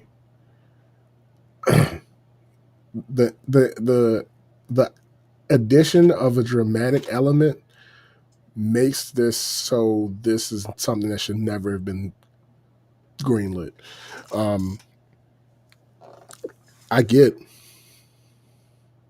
like, even in today's climate, I don't know if a Malibu's Most Wanted would work. I would still be iffy about greenlighting that. But definitely that would have higher percentage of getting greenlit by me than this bullshit. Like, I don't know none of these actors, I don't think. Most of the time when shows and movies suck, most of the time I would say it's not really the actor's fault. But this is an abject failure. Let me go to the last one since we're waiting for Tim to come back. Let me go ahead to the last. Oh, it got more likes than one of the. I'm blaming all of them. Listen, I'm blaming the director. I'm blaming the writer. I'm blaming the people that funded it. I'm blaming people that greenlit it, and I'm blaming the actors. Fuck it. Everybody catches hell. Everybody catches hell. Everybody. Fuck that. Fuck that. Okay, so on the last episode, the one which has the lowest view count, you have some good comments. We finally got to some good. They were happy it was ending? No. I hate the way the internet jumped on the hate train for this show. It's actually really good. Forget what everyone else is talking about. We need a season 2. My BFF at my HBCU was a Korean from a black household in a small southern town. And this is real talk. I like the show, and instead of tearing each other down all the time, maybe we should try giving it a chance to develop. I like the show and can't wait to see where it goes. The show is watchable. I really just wish the writing was better dialogue and acting from the main character, but they definitely on to something with this. Came to see what all the negativity was about, and to be honest, I enjoyed the watch. I mean, I need to know what the fuck happens next. I'm invested. This is actually a great concept. After watching all 7 episodes, I agree with some of the comments that the main character didn't have enough depth, and that some of the other characters were more interesting. I would have liked to see the writers stay away from making the angry black girl the dark-skinned, all-natural mean girl. Although the actress for that role made it believable, it was too predictable and aligns with too many stereotypes. As for the main character, I think she did a good job in this role. I just feel like it wasn't as believable because she appeared to look older with some of the hairstyles and makeup she was wearing. The gold jewelry fit the character and lifestyle, but the makeup, hair, and her overall look just didn't sell it for me. Definitely would love to see longer episodes so we can get more in depth, and not just with the main character, but with some of the other characters. These episodes give me pilot, not full series, because I feel like it can be bigger and better. So I'm a response to that comment. What did Lauryn Hill say about people will always find people who applaud shit? Yeah, I mean, but listen. Yeah. That comment specifically, because I believe that comment is made in good faith. Mm-hmm. I'm not going to touch the other ones because I don't sincerely believe that. Touch them with a napkin in your hand. But this one, I feel like this is either some type of film student who is early in the process, Probably, or dropped out or some shit like that. Because who had aspirations. Yeah, because the bones of your critique makes sense. However, you are forgetting one thing. The things that you're asking to change fundamentally change the show. Yes. You're asking for an ensemble cast. That Which is not what this is. This is a show with a main character. So this is a critique, actually, of the entire premise. Right. So essentially, you're on our side. Your issues are with casting and with show structure, which she's mostly on our side. Yeah. Actually. I don't know. Look, bro. It is difficult for people to put together some shit that motherfuckers will like, because you're dealing with a wide range of palettes for what people tend to watch. You make it harder, though, when you try stuff like this. Mm-hmm. You make it harder for people to like the shit. You really do. And it's like everybody else said before, like we said previously, I'd have been more interested in this Korean girl who was raised by a black family going to Korea and actually having to show the juxtaposition between how she was raised, even being a Korean, and her people over there. These are her folks. This is her ethnicity, raised completely different. And on top of that, they have certain ideas about Black Americans that are not true or vastly exaggerated, or whatever, that she could have had that, like, they could have shunned her because she don't act the way they act. She doesn't speak the way they speak. And her trying to connect with what is her cultural heritage being difficult. That's the conflict. She was raised a certain type of way. She did want to learn this, but now it's a whole bunch of shit going on there because they don't really relate to her. She's having a hard time relating to them. It's a lot of shit you could have dealt with that. Then bring your funky ass to a HBCU and try to shoehorn some shit with a premise that doesn't make sense. It doesn't make sense for her to want to learn more about her folks going to a HBCU when you was already raised by black people.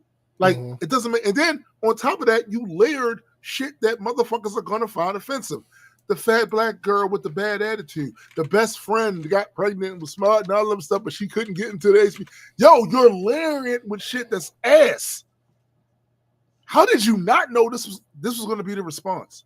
Is my question. So hold on. Okay. So I want to double down on my point by reading a different comment. Started off really shaky, but overall decent. 7 out of 10. Advice for next season: you want to see more of the characters. Again, this would be changing. So this actually proves something that I hadn't considered. But I kind of alluded to without knowing. It proves that Nakia Stevens knows how to write black characters. Of course she does. Because that's what her expertise is. That's what she has been doing.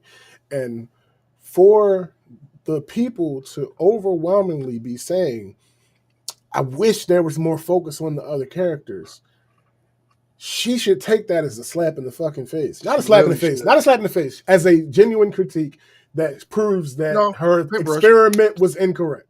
Paintbrush. Listen, when I hear these people with these comments talking about the things they wish they could have did, blah, blah, blah, you know what they sound like to me?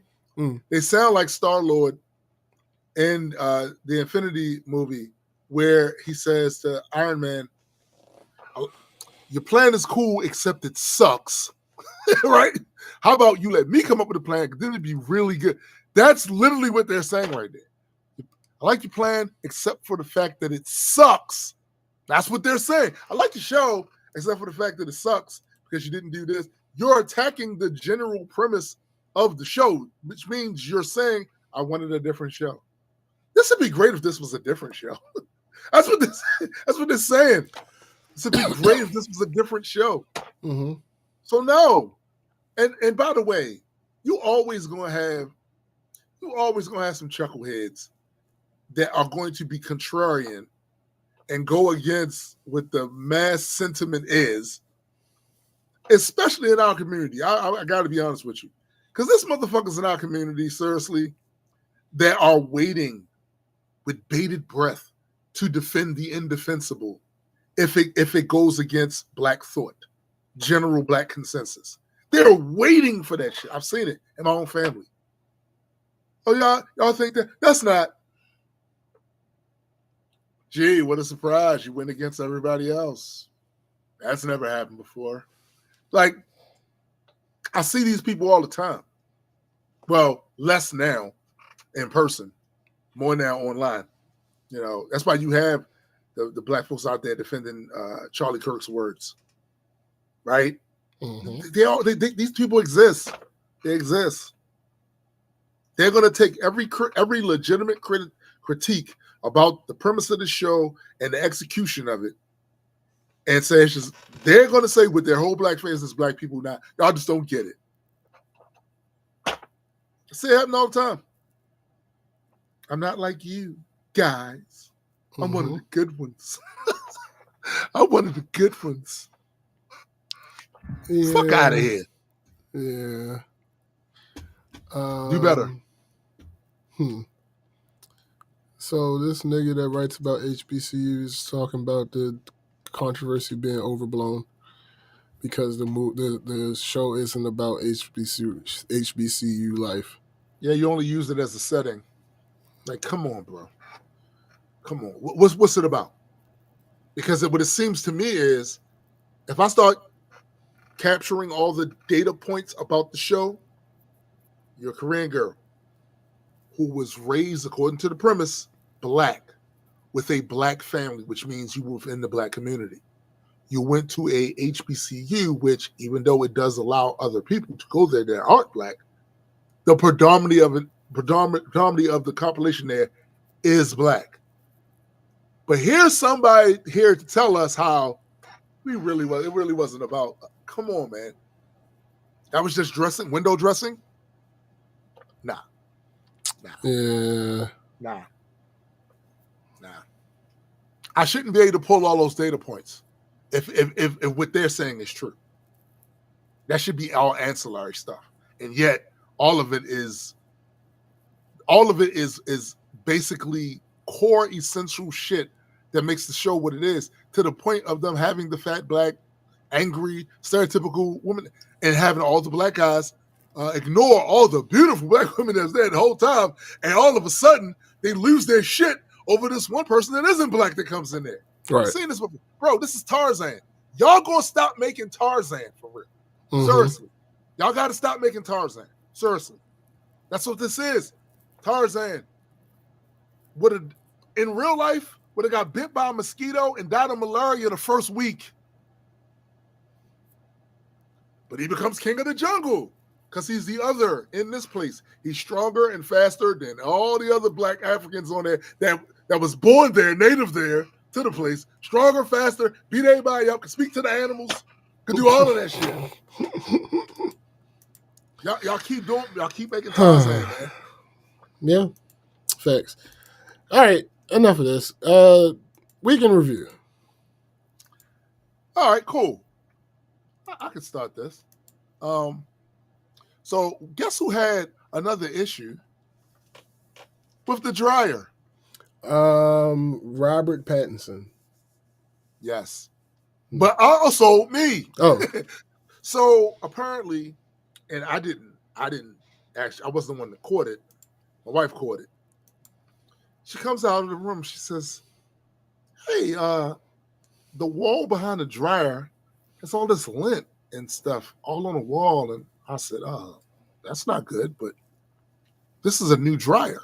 So thanks. Could possibly be broken. Well, little did you know. Well, technically it wasn't. At least the dryer itself. Now, one thing we did notice is how fucking hot that room where the dryer is in there when the dryer's on gets. It is ridiculous, right? And I always said, damn, the old one didn't do that. why is this so fucking hot in here when that shit is on? So as we continue to look for somehow how the lint could be flying, we look, the little exhaust, aluminum exhaust thing? Yeah. At the very bottom where it connects to the machine, there's this gaping hole. Hence the explanation for why the lint was all over the wall and why it's so fucking hot in there. Now, we had someone come over, repairman come over when we had the old dryer.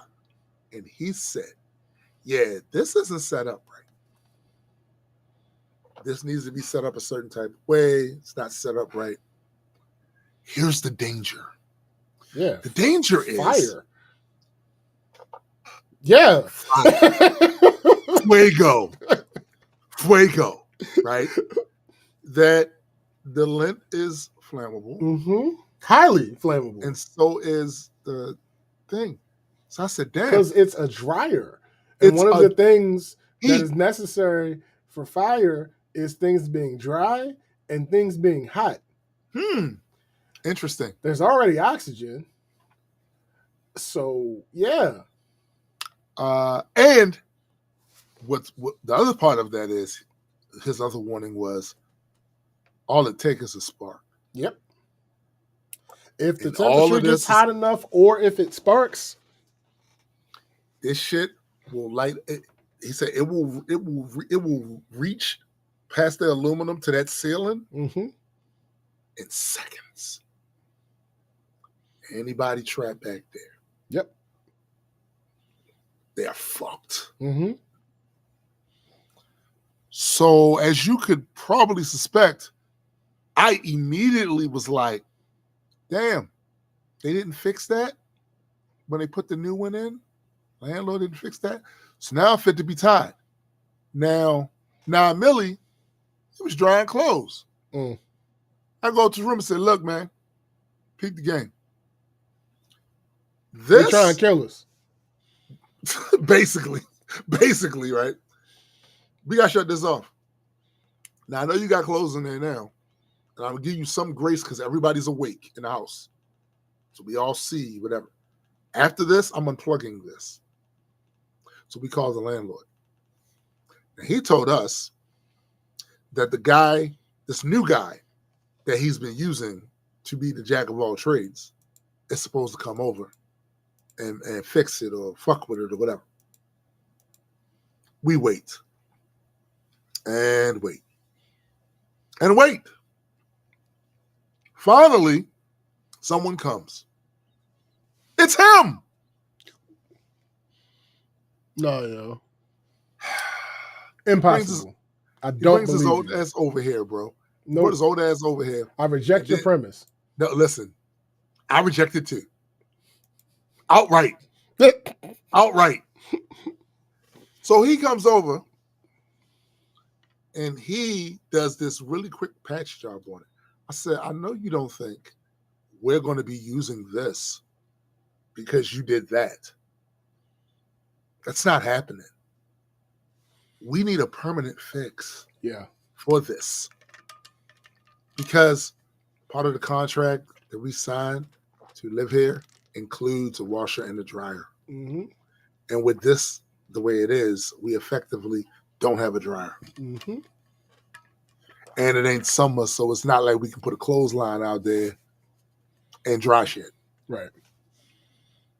Simply unsafe. It's 5 people in this house who wash clothes. Fairly regular basis. So, yeah. So today, he's supposed to come over here. And I'm waiting to see what happens before I crash out. Because the crash out is coming. The question is, what's the intensity and the longevity of the crash out? Fix my shit immediately. Because if some bullshit was to happen, the only thing you could do then is pray I don't survive. Pray I don't make it out. Because if I make it out, somebody in here doesn't, nigga, Mm-hmm. So we're waiting. We'll see. By the time the show's off, we'll see if somebody pops up. Hey, I'm here to fix the. We'll see. The other things for this week. Mm-hmm. Gotta say, first I gotta give shout out to Graydon, right? Mm-hmm. Because he has been doing a masterful job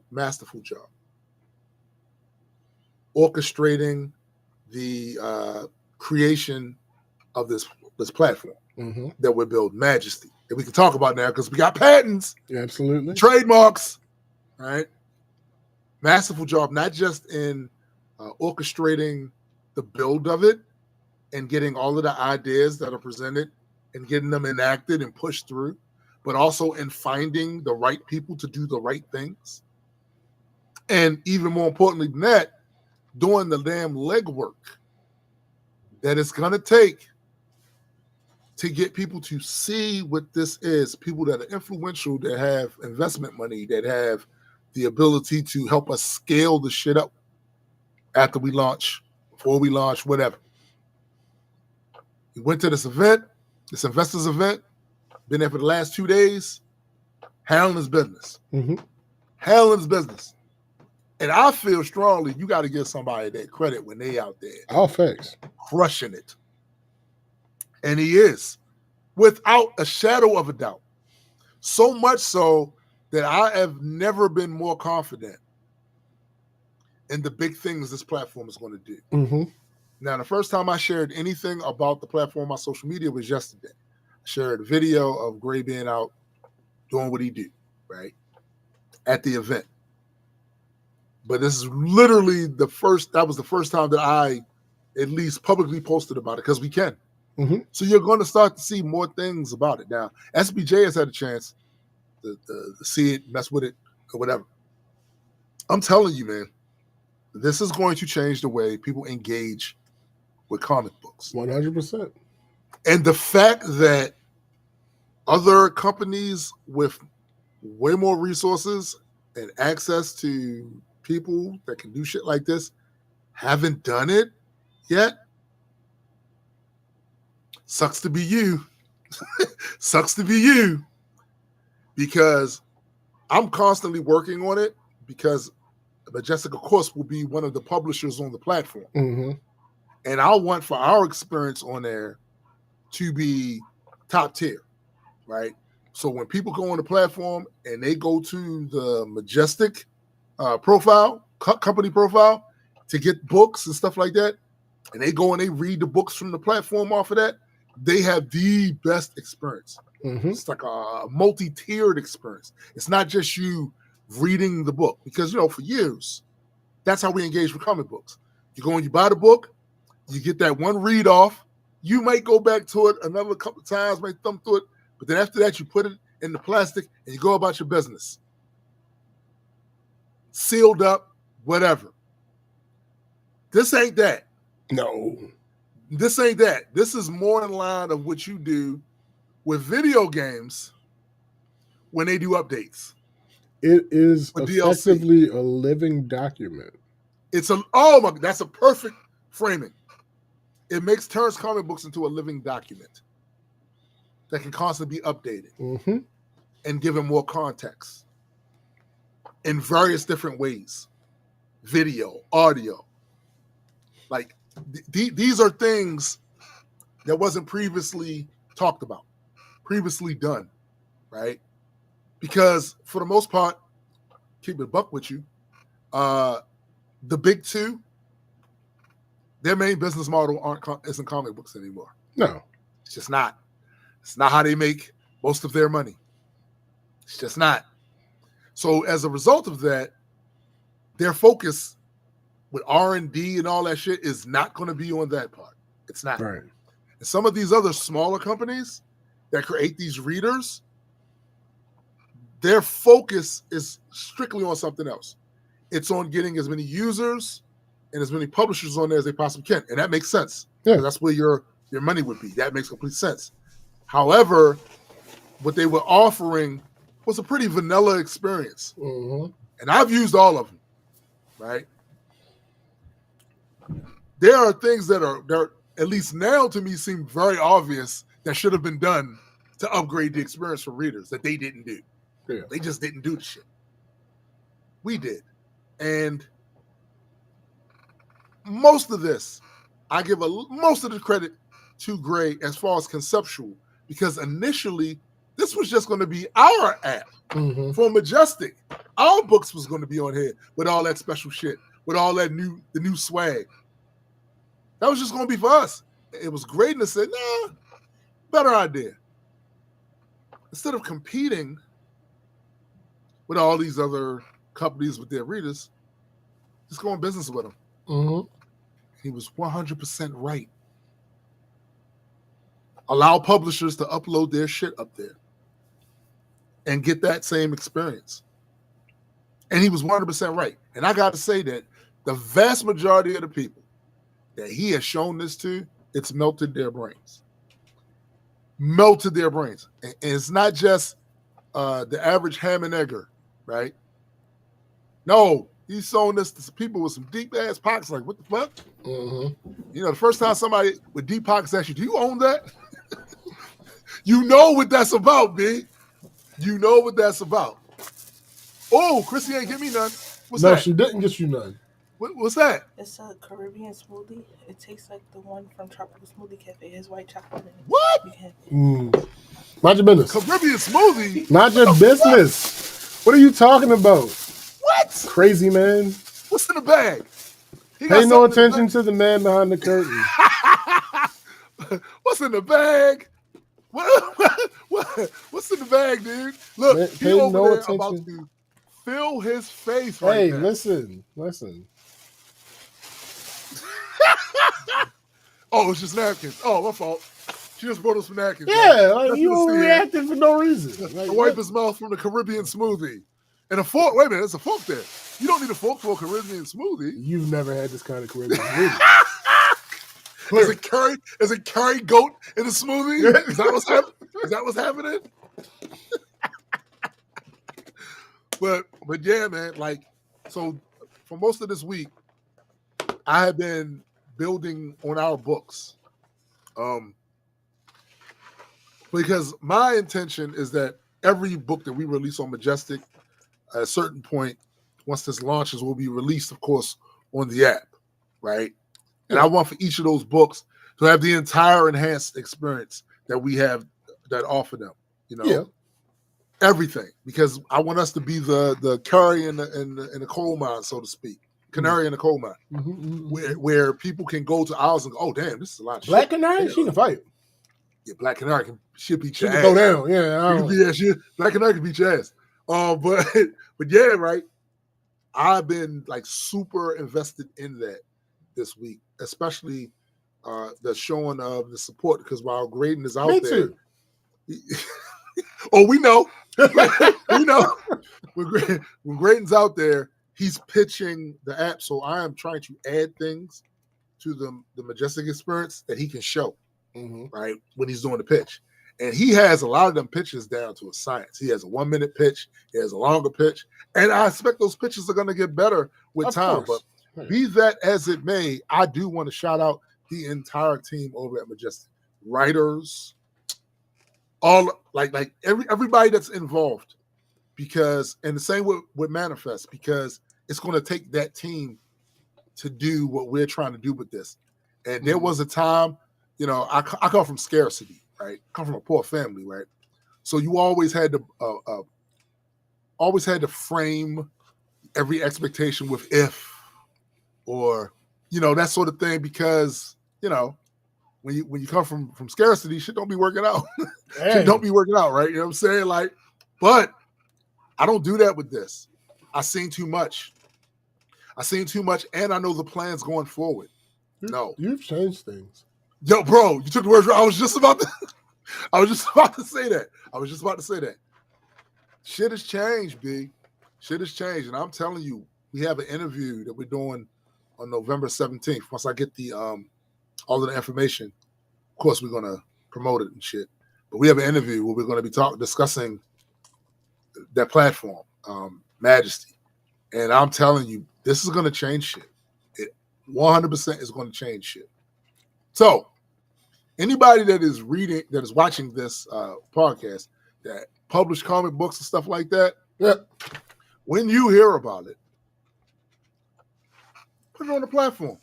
We're not suggesting that you forsake all other platforms because that would be dumb. What we're saying is add majesty to your distribution chain. Mm-hmm. That's what we're saying. You will not regret it. Guaranteed. But yeah, that was my week. Yeah. All right, so I don't even know where to start. Let's start with this because it's really inconsequential. It's just an observation that I made. You want to know what scuffs my Timbs? What? What scuffs your Timbs? What nicks your Nikes? What? The concept of something seeming to not make sense.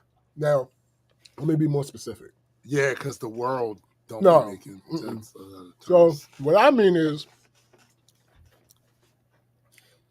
I'm a competently literate individual. Okay. And as we've been speaking of recently on the show, literacy is not just reading words. Right. It's not what that means. So I have decent comprehension skills. There are things that, like I said earlier, us not liking something doesn't mean we didn't get it. Facts. We absolutely understood. But this is something that I cannot help in myself. If there is something presented and it seems to not make any sense, right, I have to challenge it. Right. Now, position and situation dependent will determine how much and in what way I challenge it. Right. But I have to challenge it.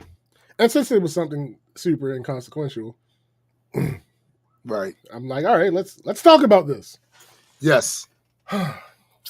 So we did the, I guess technically that would be a part of Baby Watch, but we did the tour of the hospital Thursday. And the reason this is not under Baby Watch is because that really has nothing to do with this. It just so happened to be that we were both in the car together. Right. So I look at Chrissy's clock on her car. I noticed that it was wrong. Because daylight savings time had just happened. And there was no accounting for that. In my experience, in vehicles, they don't compensate for that. You got to change. Right.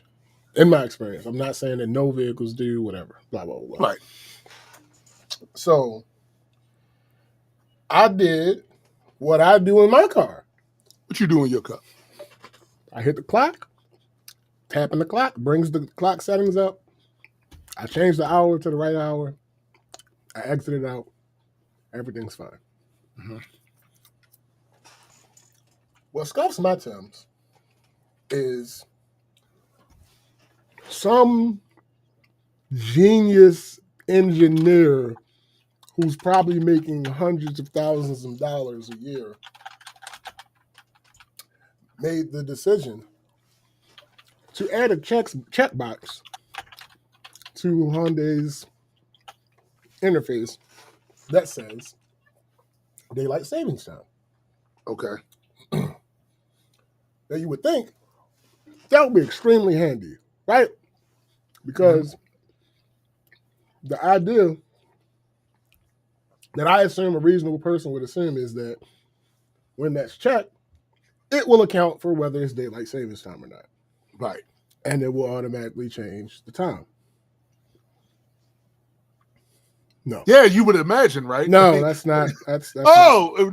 That's not the case. It's not the case. That's weird. What it does is if you check that it is daylight savings time, it will adjust the time in real time. It won't monitor anything. It's if you hit the check box, it will change the time based on the fact that you click the check box. If you unclick the check box, it will change the time back. The problem with this feature design is that the feature is on the same page where the clock is, which means that in order to get to the feature, you have to go to the clock settings anyway. Yeah. And rather than hitting the up or down arrow where the hour is, you're hitting a check mark, which changes the time. So you're doing the same exact amount of work for the same result. I simply don't understand what the point of that feature is. It bothered me so much. Like what is happening here? Why is this the case? To be clear, if it's daylight savings time, no, because that was a point of confusion a little bit, and me trying to understand what was happening. When the time changes, because we're not going to use the term daylight savings time. When the time changes, if your clock, whatever clock it is, as long as it's digital, does not display the correct time, the way to fix that universally is to go to the settings and add or subtract an hour. Yeah. That's it. That's how you do that. Yeah. But for some reason, some genius that probably gets paid hundreds of thousands of dollars decided that in that same space where you can hit the one button to change the time or not, we're going to introduce a checkbox that if you click that checkbox, does the same thing for you. You seem very salty about that, bro. I'm just confused. I'm really confused. I don't understand why somebody came up with that idea. And then I don't understand why it was implemented. So basically, it's the Southern fried rice of car features. Yo! And I'm sure other cars have this, because I can't imagine that it only made it to one vehicle. Like Southern fried rice, Kentucky fried chicken.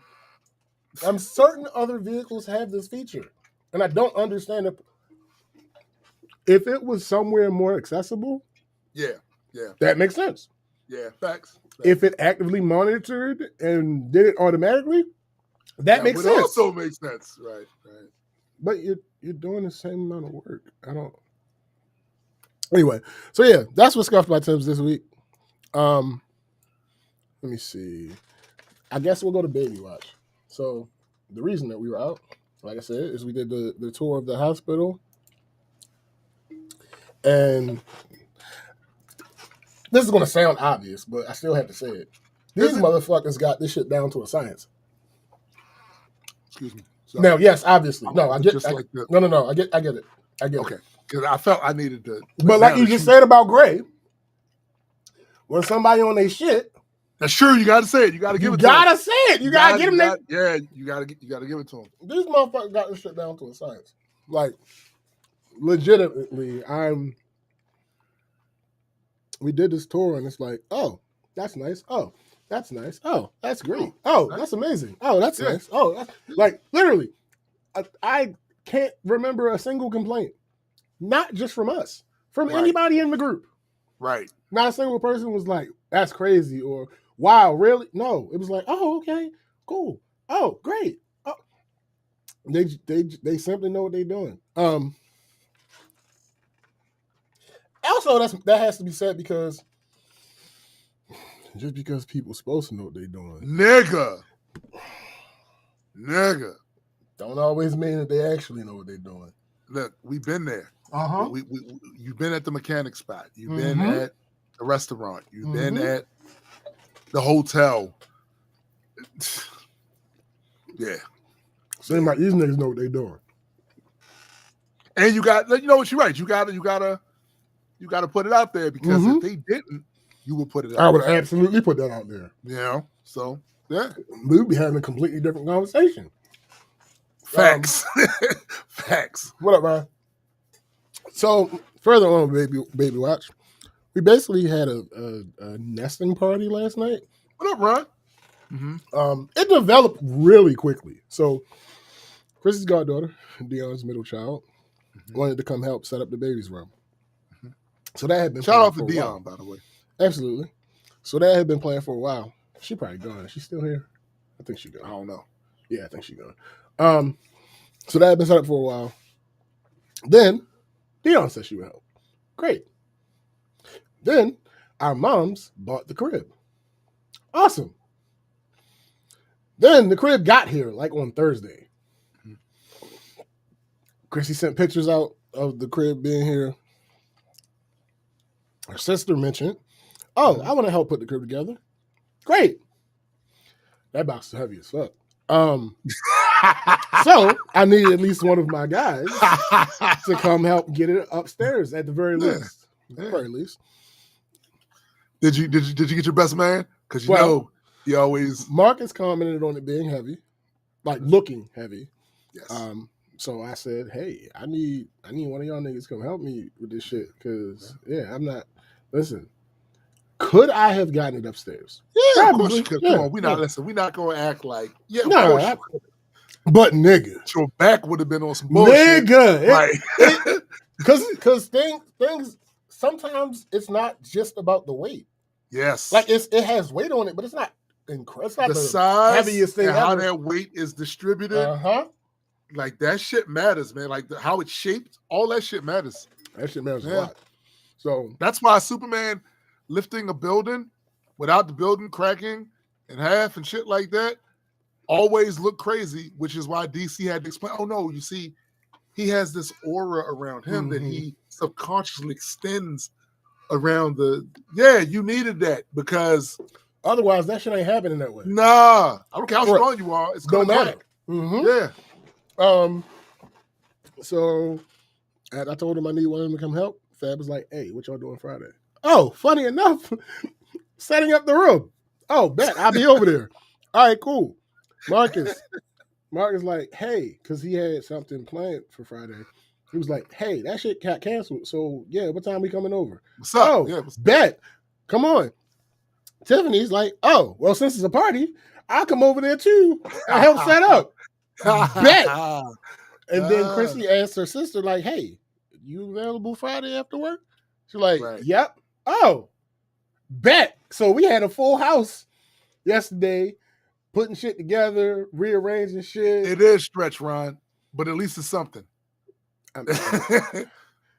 Phrasing. Now you're talking about the Superman. Yeah, phrasing. Yeah, it's a stretch. Phrasing. Yeah, phrasing. Yo! So we had a full house in this bitch, moving furniture. We was moving furniture. That's what happened. This is what happens when you have assembled the Avengers. Yeah, well, there's something more powerful than the Avengers.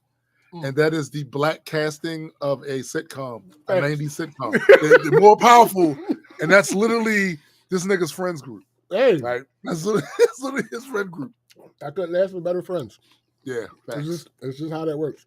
So yeah, we sitting there, we rearranged our room to prepare for JJ. We completely rearranged this room to be JJ because it used to be Chaos's room. He's a little upset about that. He was was walking around this bitch like, yo, let me tell you, Chrissy sent me the picture of him on the bag, right? She was like, you think this is his? And I was like, you probably do. You probably think all that shit in there. Like, this mine, right? You getting this for me? I don't know that I asked for this. He gonna be salty, I'm telling you. This little nigga was confused as fuck. Like, I'm used to people being over here right now and then, but y'all doing a lot right now. Y'all doing a lot right now. Yeah. Hey, it is what it is. Got all that shit done.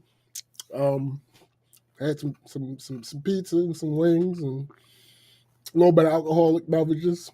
But that was after the work got done. Of course. But yeah, this is cribs all up and put together. Room rearranged, basically flipped to opposite sides of what it was because our stuff, like our bed and stuff, was on the short wall. So to give us more room, we put it on the long wall for the the side sleeper and all that other good stuff. Yeah. So yeah, that was all gravy. That was fun. Okay.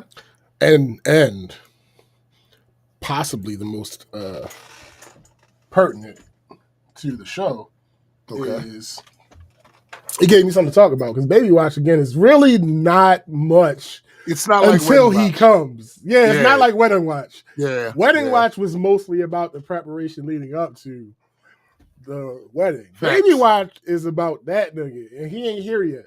So as long as nothing crazy happens, it ain't really going to be much to talk about for Baby Watch. So that's true. All right. Should I do work first? Let me see where we at. I'm gonna do work first. I forgot one silly ass thing that happened last week with one of my coworkers. Okay. So she was having issues. True. Yeah, Chrissy's waddling around. That's also true. Oh yeah, that's literally part of. She waddles. She literally waddles. Yeah. It's so cute.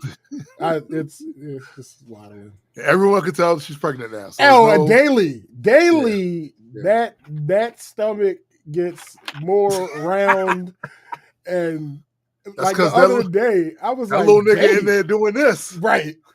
The other day, we were sitting down on the couch, and she went to stand up, and I looked. I'm like, babe, that little nigga. I told you.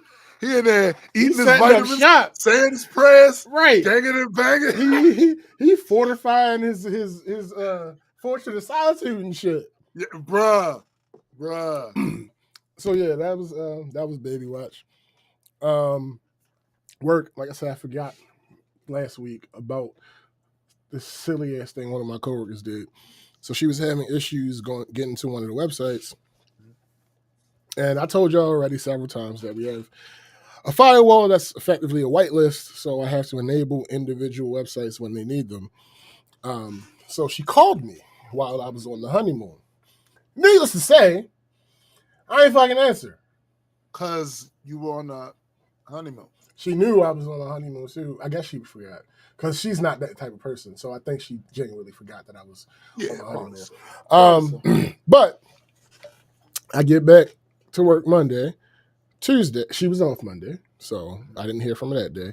Tuesday, she texted me with a screenshot of the site that she couldn't get to and asked me if I could help with that. I said, okay. I went to the firewall. I put that website in the firewall, the whitelist, waited a few minutes to let it propagate. Then I texted her back, can you try again? Okay. Let's stop right here. Uh-oh. What do you think? Matter of fact, what would you do or think or say if you were in that exact position? You had an issue that you know I can fix. It's my job to fix. You send me the issue. 10 minutes passes, and I say, can you try it again? What would you do, think, whatever? What would your reaction I would be? think that you already fixed it. You just fixed it. And now I have to try it again. In other words, to verify that the fix took. Good answer. Good answer. Her response was, I've tried 42 times. Yo, I just need, bro, this is, you wonder why when SPJ earlier said humans are stupid, but he said it with love and I said it with hate. Because this is obvious shit. This is not something that he wasn't speaking in a coded nothing. Like, it wasn't in Swahili. He didn't do it in, don't know which one of the languages they speak in Kenya. He wasn't doing that. Like, this is simple. You asked him to fix something. He's responsible for fixing and is qualified to fix. And then 10 minutes later, this is the other part. See all the clues? 10 minutes later, that would mean 10 minutes of him enacting a fix to your issue. For him to then say, try it again, means, let's see, I did a thing. So now you verified that it worked on your end so we can move further. Like, why can't you? Why is that I don't understand, bro. I really don't. What's up, Addie? Addie. I don't understand. So she responded back, I've tried 42 times. Ryan said English is one of the most complicated languages, though. That's a fact. I said, you should try a 43rd. Right? Funny. Now, again, this is somebody I have rapport with. I wouldn't have did that with somebody. Yeah. Of course. So, first of all, she's texting me. So that tells you, right, I wouldn't have even did. Yeah, nigga. Yeah. Okay. So I said, you should try a 43rd. She sent me a meme that indicated that she was frustrated. I stopped responding because I don't know. There's no, first of all, while I understand your frustration previously because this didn't work, I have just given you the solution to the issue. There's no need to be frustrated anymore. Put that behind you. And now that I've done what I was supposed to do, your frustration is your business. That was not mine. Right. That was Tuesday. Thursday, she texted me asking me if I was going to be at her location that day. I said, yes. Again, we have a rapport, so I thought she was just asking me if I was coming out today. Coming out today? Yeah. Homie. I say yes. I get there. When you gonna fix my shit? She says, all right, I need you to look at the computer. No way. That could be something new. No way. That could be something new. So I said, okay. Way, I said, okay, show me. I said, show me the issue. She goes to the site and it works. Now she's astonished. Right. Talking about now how it magically work when you get here. Now, how it magically work when you get here? It didn't. It wasn't meant. I said. Oh my! Hold on. I Question: how many days passed since you fixed it and then this? 2. My God, man! I said it didn't magically work because I'm here. I fixed this 2 days ago. You just didn't listen and never tried it again. You memed me your emotion, right? I said try it again. And instead of doing that, you did what instead of that? So 2 days gone by of no to little productivity on your behalf because you remained under the impression that this still wasn't fixed or that I would be as negligent as to not do the job that was asked of me to do when you know how I get down. She thought I was trolling her. And I don't have a history of trolling her about work. This is my whole point, Mark. Listen, if this was me, then certainly I would get that. But you don't have a history of trolling her about work. No. So just try it the 43rd time. So 2 days went by and she was stuck on 42. And all she had to do was do that 43rd time. And she'd have been working and getting shit done. And she allowed the frustration to build for 2 extra days that didn't need to be. Simply because she thought you was trolling. Yep. Hey, I don't know what to tell you. That's pretty wild. I almost wish it was somebody I ain't fuck with so that they could try to get me in trouble. That's nasty work, though. Listen, I almost wish that it was somebody I ain't fucking with so they could try to get me in trouble and I can just simply sow the text messages. Right. I told them to try it again. And he said, yes, I'm going to fix your shit just to troll you, based. Right. Like, no. You presented me with an issue. I looked into it. I was able to think what I assumed would fix it. But I needed you to try so that you can verify that it was actually fixed. and you decided to make jokes instead. So I joked back and said, "Okay, try the 43rd time." And then she you sent you a just frustrated memed me to death. Yeah. Okay. Well, Meme City. I have no reason to remain in this conversation. Best of luck to you, and may God have mercy on your soul.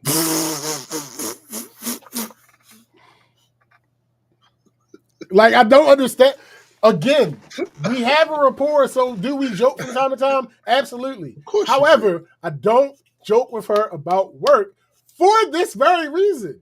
Because I don't want to get anything misconstrued. You need to know when I'm serious. Nigga, when I have to do something, when it is my responsibility to do something, this is the secret to how I've had the position that I have in my job and how I've gotten the benefits that I've gotten throughout my job, including the benefit of the doubt, is because whenever something is my responsibility to do, I jump on it.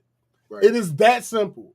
Right. There is a lot of downtime for my particular job because I'm effectively insurance. But because of that, whenever there's something like, hey, this needs to happen, I'm on it. And it's really smart. It's also beneficial for you. It helps the company and it's beneficial for you.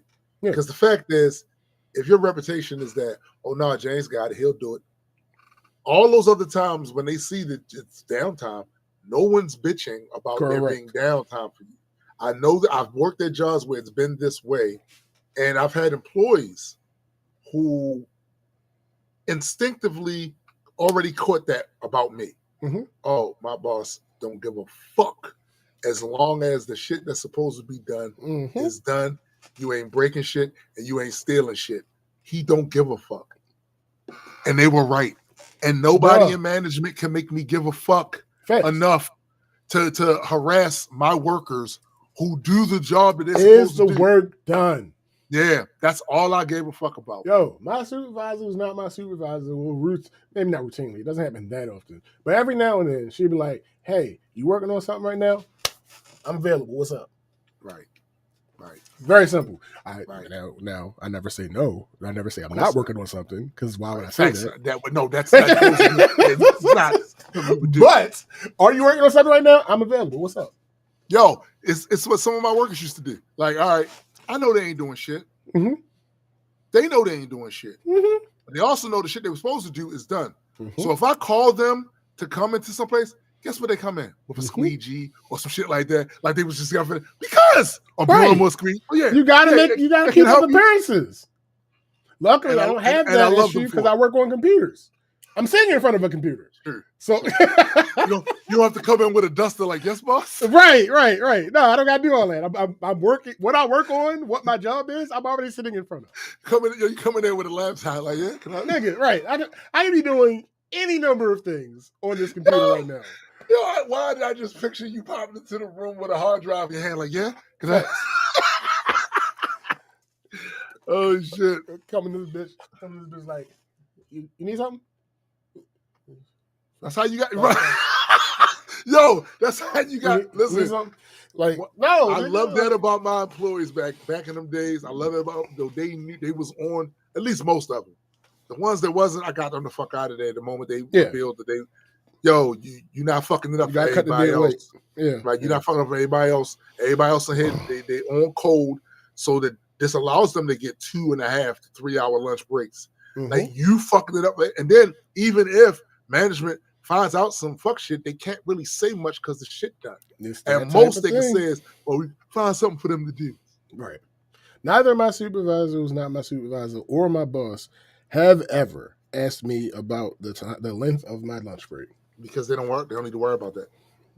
They don't need to worry. Important. Yo, I swear to you, there's supposed to be a synergistic relationship between management and lower management and employees. Mm-hmm.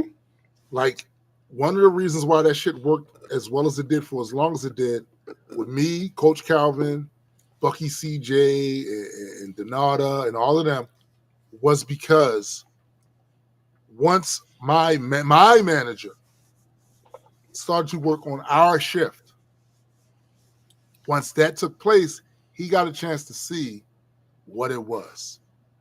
So yeah, that first couple of weeks, all my people was on their P's and Q's because Calvin's in here and he's an overall manager, and we got to make it like we. After 2 weeks of him seeing how very simple what everyone was doing was and how easily done, and then on top of that, in the morning when QA comes in, shit coming up good, this, that, and the third, and nothing's broken and all that. He started to say, "Oh nah, go back to the business y'all. Whatever you was doing previously, do that shit because I got stuff I need to do too." Right. He would go to the gym and train tank and shit on shift and shit, like that sort of shit, right? Like, because that's the synergy. The reason the synergy gets fucked up is when you got people in charge that have a hard on to just punish the workers. You're supposed to always be doing this. If you got time to lean, you got time to clean. That sort of shit. It's cute. It's not realistic. It's really not helpful, bro. Yeah. It's not realistic, and it's not helpful for team morale. You get better work out of your team doing common sense things than doing shit like that just to look good for your bosses. That's what I learned. We never failed a state inspection. Never. Ever. Because once you get to know your folks, you know what their capabilities, their limitations are. And I suspect that's how your boss that ain't your boss look at you. I know what his limitations is. I know what his expectation that I have of him. I know what he can do and all of that. I'm not worried about that shit because I know he's reliable. Yep. This nigga's reliable. It's very simple. It's really that simple. Another different silly ass coworker this week that I don't necessarily fuck with like that. She calls me to tell me her email isn't working. Yo, tell that dog to shut up. I have no control over that. There's no dog within my reach. So seeing as though it's not my dog, I don't think it's gonna listen to me. Send chaos out there to straighten. Yeah, no, I still don't think that's a good idea. Plus, he probably mad right now because we just took his room. So I don't know if he really gonna be on my side. So yeah, she calls me to tell me her email isn't working. Now the symptoms that she's giving me indicate that her account is locked. I'm like, okay. So I tell her to hold on because I don't have the program to unlock accounts on my computer. It's on my supervisor's, not my supervisor's computer. And I have free range to use it. Yes. When she's not there. She wasn't there. So I tell this person to hold on. They say, okay. I walk across the room. Maybe 10 feet. I walk across the room and I happen to look back at my desk and I notice that my phone is not connected anymore. Right. So she hung up. Now I still went and unlocked her account because that's what she was asked. I mean, sure. For me to do. I called her back when I finished. Mm-hmm. I called her like she didn't answer. All right, I'm done with this. I've done what I was supposed to do. Was you supposed to bring her lunch? Like, listen, what the fuck? Like, how? I've done what I was supposed to do. I did what she eventually came upstairs. I don't even know how much later, but a decent amount of time had passed, and she eventually comes upstairs. It's like, did you ever unlock my account? Excuse me? I told you to hold on. You said okay. So I walked 10 feet, and by the time I looked back at my phone, you were no longer on the phone. You were that impatient? Yeah. I even gave you a courtesy call back. Right. You ain't answer the phone. Right. Now, I'm not implying that she saw me calling and didn't answer the phone. Clearly, she wasn't at her desk. But if I told you, hold on, doesn't that imply that this won't take that long? I mean, sure. Like, this, hold on real quick. I could have said, okay, you're locked. I'm going to unlock you and call you back. Right. I could have said that. And that would indicate, okay, this might take a little bit of time. No, hold on real quick. Okay. Click. Okay. That's the opposite of holding. You know what? I'm gonna let I don't know. I'm gonna let Odin sort it out I because don't know. at a certain point, only he can do it. Won't he do it? Yeah, she lucky. Well, not even lucky because it didn't matter because she didn't know. But I was generous enough to even give her the courtesy call back. It's above you. I don't generally give people the courtesy call back. Don't fucking hang up on me. Yeah, no bullshit. Now, if it's been 5-10 minutes of you being on hold, all right, I understand you hanging up. That makes sense. It was like 30 seconds. What are we? All right, whatever. Yeah. And the last thing that I believe, well, first, the second last thing, I started using the juicer that I bought like 4 months ago. Did you? Yeah. There's not much to say about that, but it's absolutely fucking amazing. Yo, that you can't beat fresh juice for less money. You can't beat it. I gotta So if you carry the 2, fresh juice for less money, I'm there. No, I'm looking at the equations, bro. Like clearly, it's slightly annoying to clean, slightly. But the benefits though is here's the thing: we need bottle cleaner anyway. True. There's what about the pulp though? Like, how do you feel about the pulp? No, I don't even. There's minimal pulp in the actual juice. The juicer itself separates the pulp from the. Yeah, so the there's wheat minimal, from the chaff, so to speak. The whey from the germ. Anyway, regardless, there is minimal pulp. It's not completely pulp free because But I don't believe that. That's Pulp Fiction. You stupid. But yeah, there's minimum pulp and it's juice. Why did it take you so long to use it? Because all the shit that was going on, there was more shit going on in the time since that I bought it because the wedding. And then also on top of that, it was out of sight. And that's how things work with me. If I don't see it, me too. It doesn't exist. 100%. Bro, the moment that shit gets out of line of sight, I found camera equipment. Nigga. Because we're doing a whole minimalization of things in here. Mm-hmm. I found camera equipment I forgot I had. Nigga, I have bought camera equipment, not realizing that I already bought this exact thing because I haven't seen it. Not because it's lost. No, simply because it's somewhere that I don't see it. So I bought it. Like it's one of them joints that suctions onto your dashboard and you can put your camera on. I bought 2 of them because I already had one because I saw it and I was like, that could come in handy and it's not that expensive. Let me go ahead and grab that. And then something popped up where I thought I could possibly use it. And I was like, I've seen this before. Let me buy one. That's crazy. That's crazy. Yeah. So that's what happened with that. All right. Last thing. We went to the. Ryan said, funny, I do that type of shit with cans of beans and jars of peanut butter. Listen, actually, that happens too. We have a cabinet that has it's happened with pasta. We have a cabinet that we keep the pasta in, and whenever it's something I want to make pasta, I'm like, oh, we need to buy pasta. So we currently have 2 jars of peanut butter because of that very same shit. It's real shit. It's real shit. I mean, I happen to be neurodivergent, so I'm gonna blame most of it on that.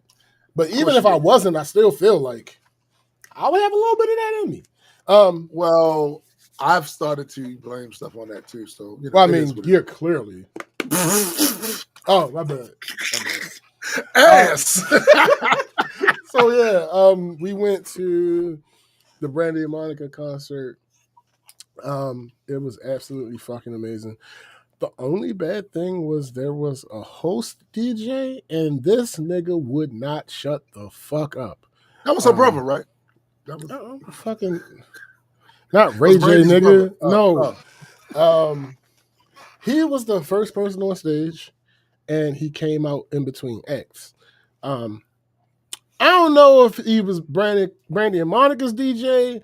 I don't know if this was something the venue was trying. But he was a piece but of he was piece of shit. No, he wasn't terrible. He just wouldn't shut the fuck up. You know what that reminds me of? But that lets me see is you don't really realize what having a good DJ does for an event until you've had the example of a good DJ and then seeing one that's doing too much. Yeah. Going to your wedding, the DJ there, he was on his shit. Mm-hmm. He was on his shit, on his job. So now, with this example, you to then go to the show. This nigga would not shut the fuck up. He wouldn't let the music play.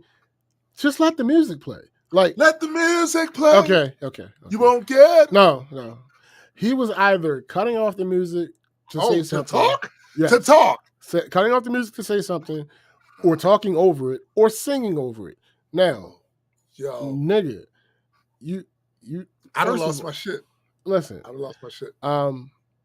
Well, for a good portion of the beginning of it, I wasn't in the room because we found us. You stupid. We found our seats, and then me, Gigi, and her sister went to go get refreshments and shit, and we let Chrissy sit and relax at the, because it would not have made sense to have her walk all the way back up all these goddamn steps, and then that wouldn't have made any sense. Get her some refreshments. I mean, it was mainly for her. It was her idea. No, it was her idea. So it was mainly for her.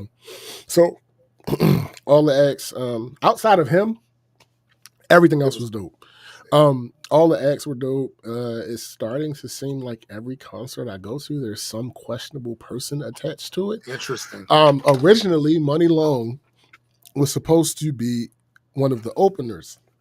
Now, I don't think I've talked about this on the show, but she was in some controversy about some shit she said about African American women recently. And since then, I don't fuck with her. Since then, her money been short. I mean, actually, I think it has affected her. Since then, I don't fuck with her. Like, I don't blame you. I mean, I wasn't ever a fan. I like one or two songs that she has, and then I heard that shit, and I was like, oh, well, I'm good on you. Yeah, pretty much. Yeah, I'm good. We're not doing that. But similar to that last concert, the last concert was Linkin Park. I didn't know about the controversy for the new lead singer until the day of the concert or the day before or something like that. Right. With this situation, I didn't know Money was a part of it until after Chrissy bought the tickets. Right. So I was like, all right, well, I'm not going to not go to the concert because of this one person. Yeah, you already paid In Linkin Park situation, if I'd have found out much earlier and it wouldn't have been as favorable as it was when I did the research, I might not have gone to that one because that's the lead singer. Yeah, facts. But Money was an opener. Her money's short anyways. I mean, well, funny enough, I didn't have to deal with it at all because she wasn't there for some reason. Apparently, she got sick or some shit like that. Oh, okay. And she got replaced by Maya, which was great. That was fucking amazing. It was fucking that was fucking amazing. There was some guy, I think he's the most recent American Idol winner. He was the first artist. He was dope. Then, to show you how absolutely disconnected I am from most of that shit, I didn't even know they were still doing American Idol. Oh yeah, I did not know that was still going on. Shit, bro. I didn't even until I found out about it. There was a controversy because he black and something happened. One of the judges looked mad or some shit. I can't remember. But that's the only reason I knew anything about it because of the controversy. Wow. Yeah, he was dope. Like I said, DJ came out between acts. So dude left, DJ came out being annoying again. Then he left, Maya came out. Maya killed it. She looked and sounded amazing. It was great seeing her mature as a fucking artist because she is so much of a better singer at this stage of her career, in my opinion, than she was when she first came out. Because, nigga, it's like night and day.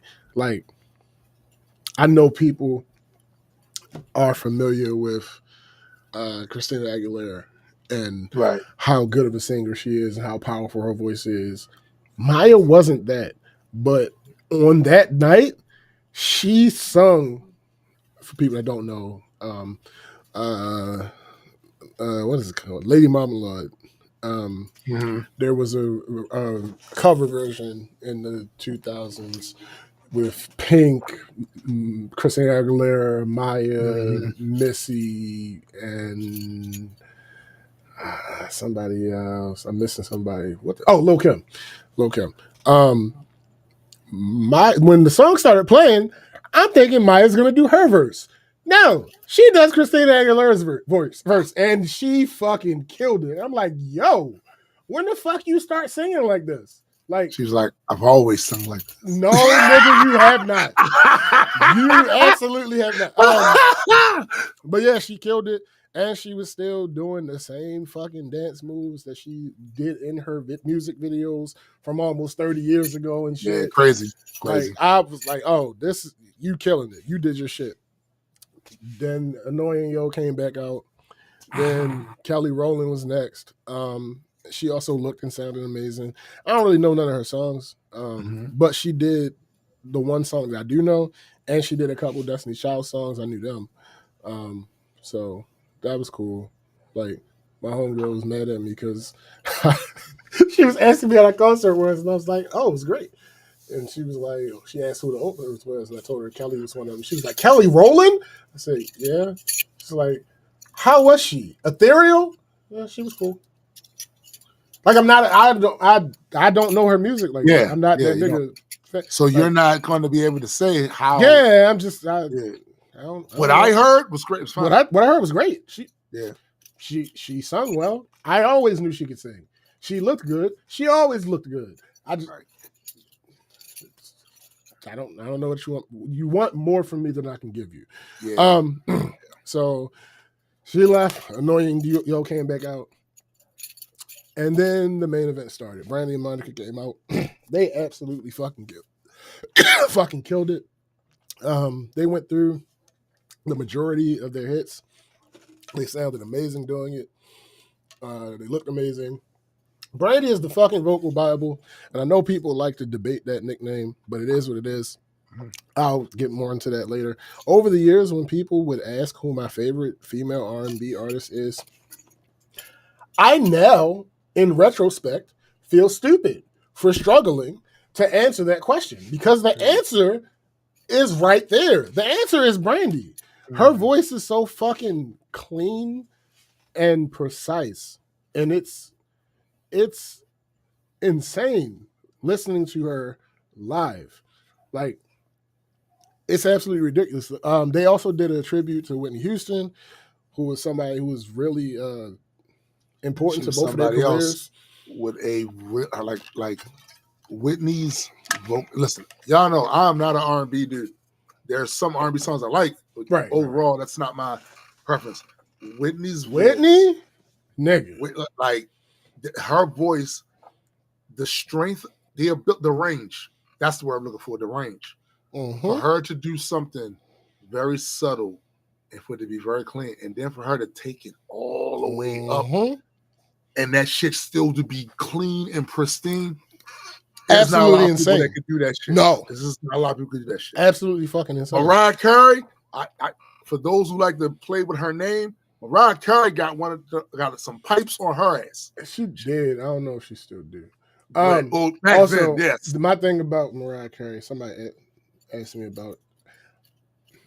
I've never been a Mariah Carey fan. I can acknowledge how amazing her voice is. Yeah, because they're like, that's the thing I think should be reserved as hate, right? Like, when you deny absolute undeniable things, it's literally that's the hate. Most obvious shit. Yeah. She can fucking sing. There's no question about. You cannot debate that fact. And people like to take it into the realm of opinion because technically a lot of it is. That doesn't matter. She can fucking sing, notes, bro. Right? Notes, bro. Like, notes is still notes, bro. Facts. Like, she's an amazing singer. My issue with Mariah Carey has always been, not that I think she has to, but people keep. My issue with Mariah Carey has been whenever I mention not being a fan, people bring up the fact that she's black. And that basically means that people that I talk to bring up the fact that Mariah Carey is black more than Mariah Carey does.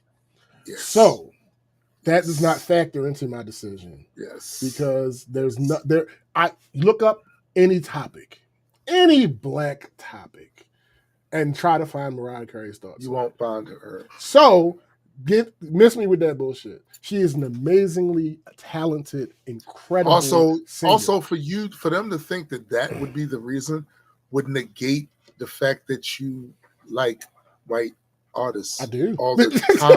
I absolutely do. What are you some of my goats are white artists. Like Phil Collins is a goat. Phil Collins is a goat. Like There's what are no y'all talking about? Yo, I guess they see how pro-black I am and assume that's cool. You can be that. And still like if I'm going to give points for being black, it's because of the pro-black side of it. It's not because of simply having black skin. That's I'm not Issa. Issa, I'm voting for everybody black. That's not me. Right. That's not me. Right. I'm you vote for everybody good. I'm here for everybody black. Yes. From voting for everybody good. But you got to be good for. You got to be good. Yeah, man, again, that's not to say Mariah isn't good, because again, that's incontrovertible. There's no. You're an idiot if you try to make it seem like Mariah Carey can't sing. Right. That's not the argument. But my argument is always something can be good without me being a fan of it. I don't have to be a fan. I've lived that my whole life. There's right. shit that they go, yo, don't you? I ain't really. No, it's good. She can sing. I've heard dudes that I know technically can rap. Mm-hmm. Like I'm listening to I've been rapping for a long time, longer than I've done anything else, right? Mm-hmm. So it's like, yo, I can hear his technical proficiency. It just don't grab me. The shit he talking about, that's it. All that don't grab me, and that's fine. It's not an issue. I don't have to be a fan of everything that's technically good. Like what? No. So, they did the tribute to Whitney. That was so dope. You know, she was instrumental in both of their careers. This also had such better energy than the verses they did a few years ago. Right. Because, nigga, this looked like they actually genuinely got along and have love for each other. Versus that shit. They was good at faking it. Oh. No, nigga, listen. No, because when the tour was announced. All right, so well before it was like a year and a half or so before it was announced. I think Brandy was on like Breakfast Club or some shit.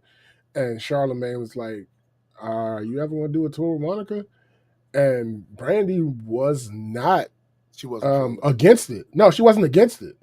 She wasn't, optimistic, but she was like, that's really not in my control. Right. But if the opportunity presented itself, I'm down. And I feel like, because this was like probably a month or so after the verses. Mm-hmm. And she was like, yeah, if the opportunity presented itself, I'm down. The issue is the logistics of it all. Right. And yeah, okay, cool.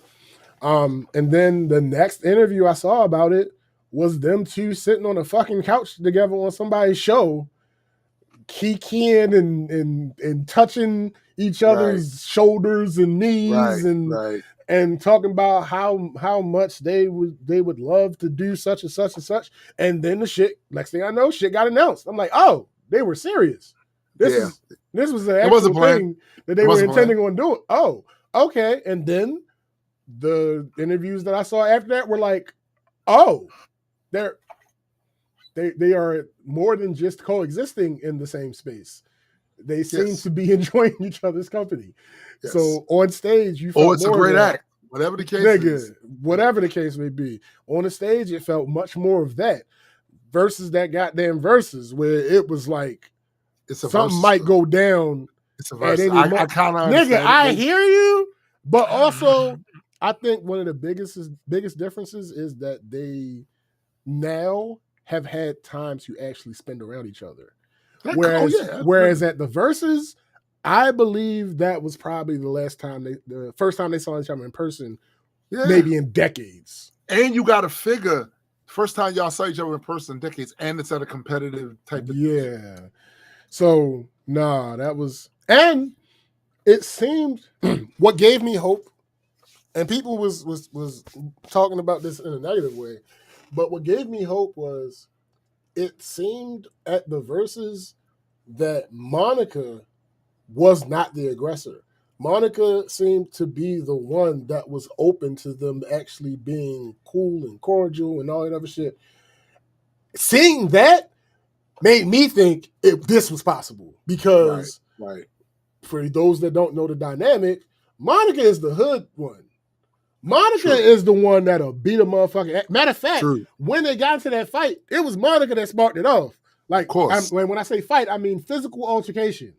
Monica popped the shit out of her, and right before they went on to perform the damn song, and that was a terrible performance. But anyway, so seeing Monica seeming to be the one that's willing to be in some type of coexisting situation, and Brandy was the one that seemed standoffish, I was like, oh, I'm not worried about this. I feel like at some point they would at least, now I didn't think they was going to go on tour together, but I was like, at some point, at some of these celebrations or some shit that we have for our black people or something, they might be able to coexist enough to do some shit and it not be no tension and no hard feelings. Here's the thing about that though, bro. Like, if you got popped, right?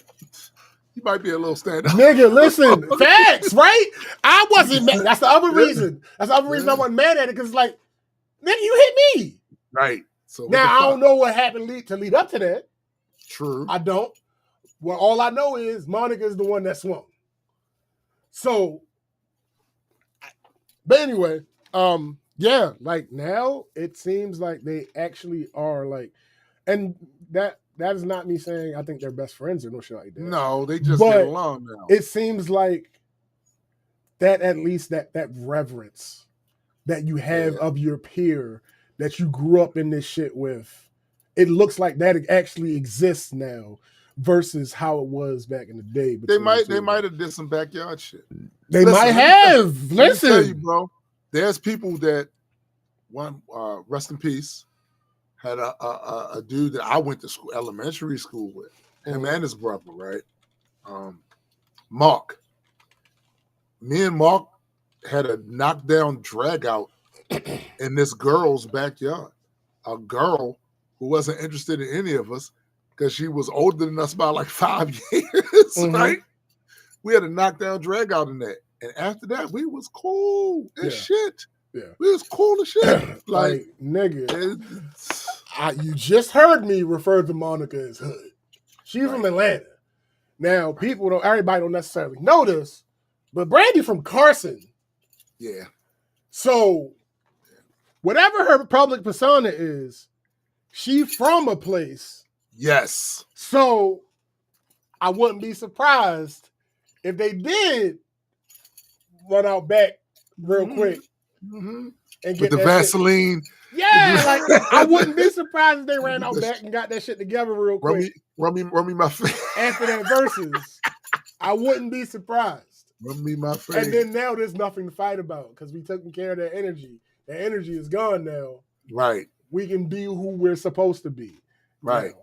So, another thing about this that was good for me is that Gigi was able to experience. So I love when other musicians validate my opinions on music, right?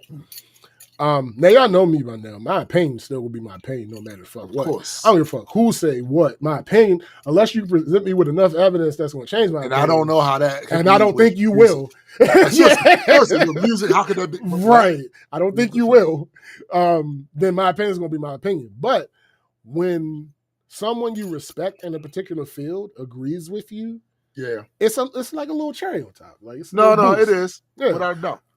So we had a conversation about Brandy a little while ago, where I brought up the whole vocal Bible thing, and she's not really a Brandy fan like that. So I don't remember exactly how the conversation went, but it seemed like that might have been the first time she heard anybody refer to Brandy as that. Yeah. For those who don't understand the reference, Vocal Bible is not necessarily saying that Brandy is the most vocally talented singer of all time or anything like that. Because when I first heard the nickname, that's what I thought, and I was comprehensive. It means comprehension. Well, I rejected the idea when I first heard the nickname because I'm like, no, again, we just brought up Whitney Houston, but it's kind of not that at all. Oh, let's find out. We got some good news. The people are there to fix the dryer. So yeah, the vocal Bible idea is kind of not that at all. I'm sorry. Before I get to that, when we left the concert, because I started on a tangent. When we left the concert, Gigi was like, "Yeah, I see why y'all call her the vocal Bible," and it's well. So basically, the nickname it means that her vocal techniques, her vocal arrangements, her tone, all that shit is like considered the definitive like textbook of standard contemporary modern R&B singing. Like, it wasn't some marketing term made up by a label or no bullshit like that. It was her peers that started calling her that. It was other professional singers, it was producers, it was critics who reviewed her shit. It was all those type of people who viewed her catalog as an essential study for learning how to sing contemporary R&B.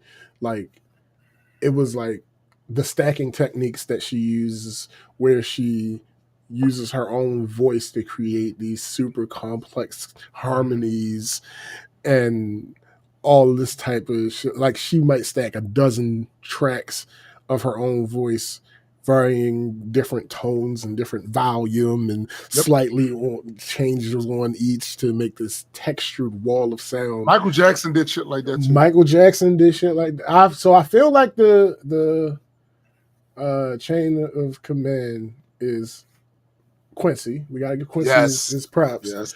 Quincy to Michael to Dark Child to Brandy, and then also Dark Child to Beyonce. Yeah, because Beyonce does that shit too. Absolutely. I think too. Just look, referring to somebody as a vocal Bible, it's like when people call Coach Kenny the Bible, Bible of boxing and shit. It doesn't mean he's the greatest coach to have ever done. It's not that. Right. It's that he has such a comprehensive knowledge of boxing, right? That if you're going to go to somebody for an opinion on something, go to Kenny. Yeah. go to Kenny, right? Yeah, absolutely. And again, this isn't fans. Like, fans picked up on it. This is peers. And that matters to me. That's always going to matter. Just like for all you dumb dick-eating motherfuckers out here who have spent the last 10 years or so trying to rewrite Eminem's achievements and past, the reason why we ignore you and all of your, don't nobody be asking to put Eminem. I walked in the club and the reason we ignore all of that goofy ass shit you saying, because all you gotta do is talk to Eminem's peers. That's it. Yo, Rakim said talk to Rakim, talk to Jay, talk to Nas. Your shit don't. You're welcome to have your opinion, but your shit don't really matter to me when I'm hearing the motherfuckers who I looked up to, motherfuckers I picked up lessons from, motherfuckers in this that we literally refer to, a motherfucker we literally refer to as the God. Stop it, B. Like, your shit don't mean nothing because you want to rewrite it now because you salty because white boy came in and did good. Listen, yeah, the boy's nasty. Same thing with Jay. People be doing that with Jay-Z. Like, trying to rewrite Jay. Jay-Z ain't this, Jay-Z ain't that, Jay-Z ain't never had block. I hear you, but I was there.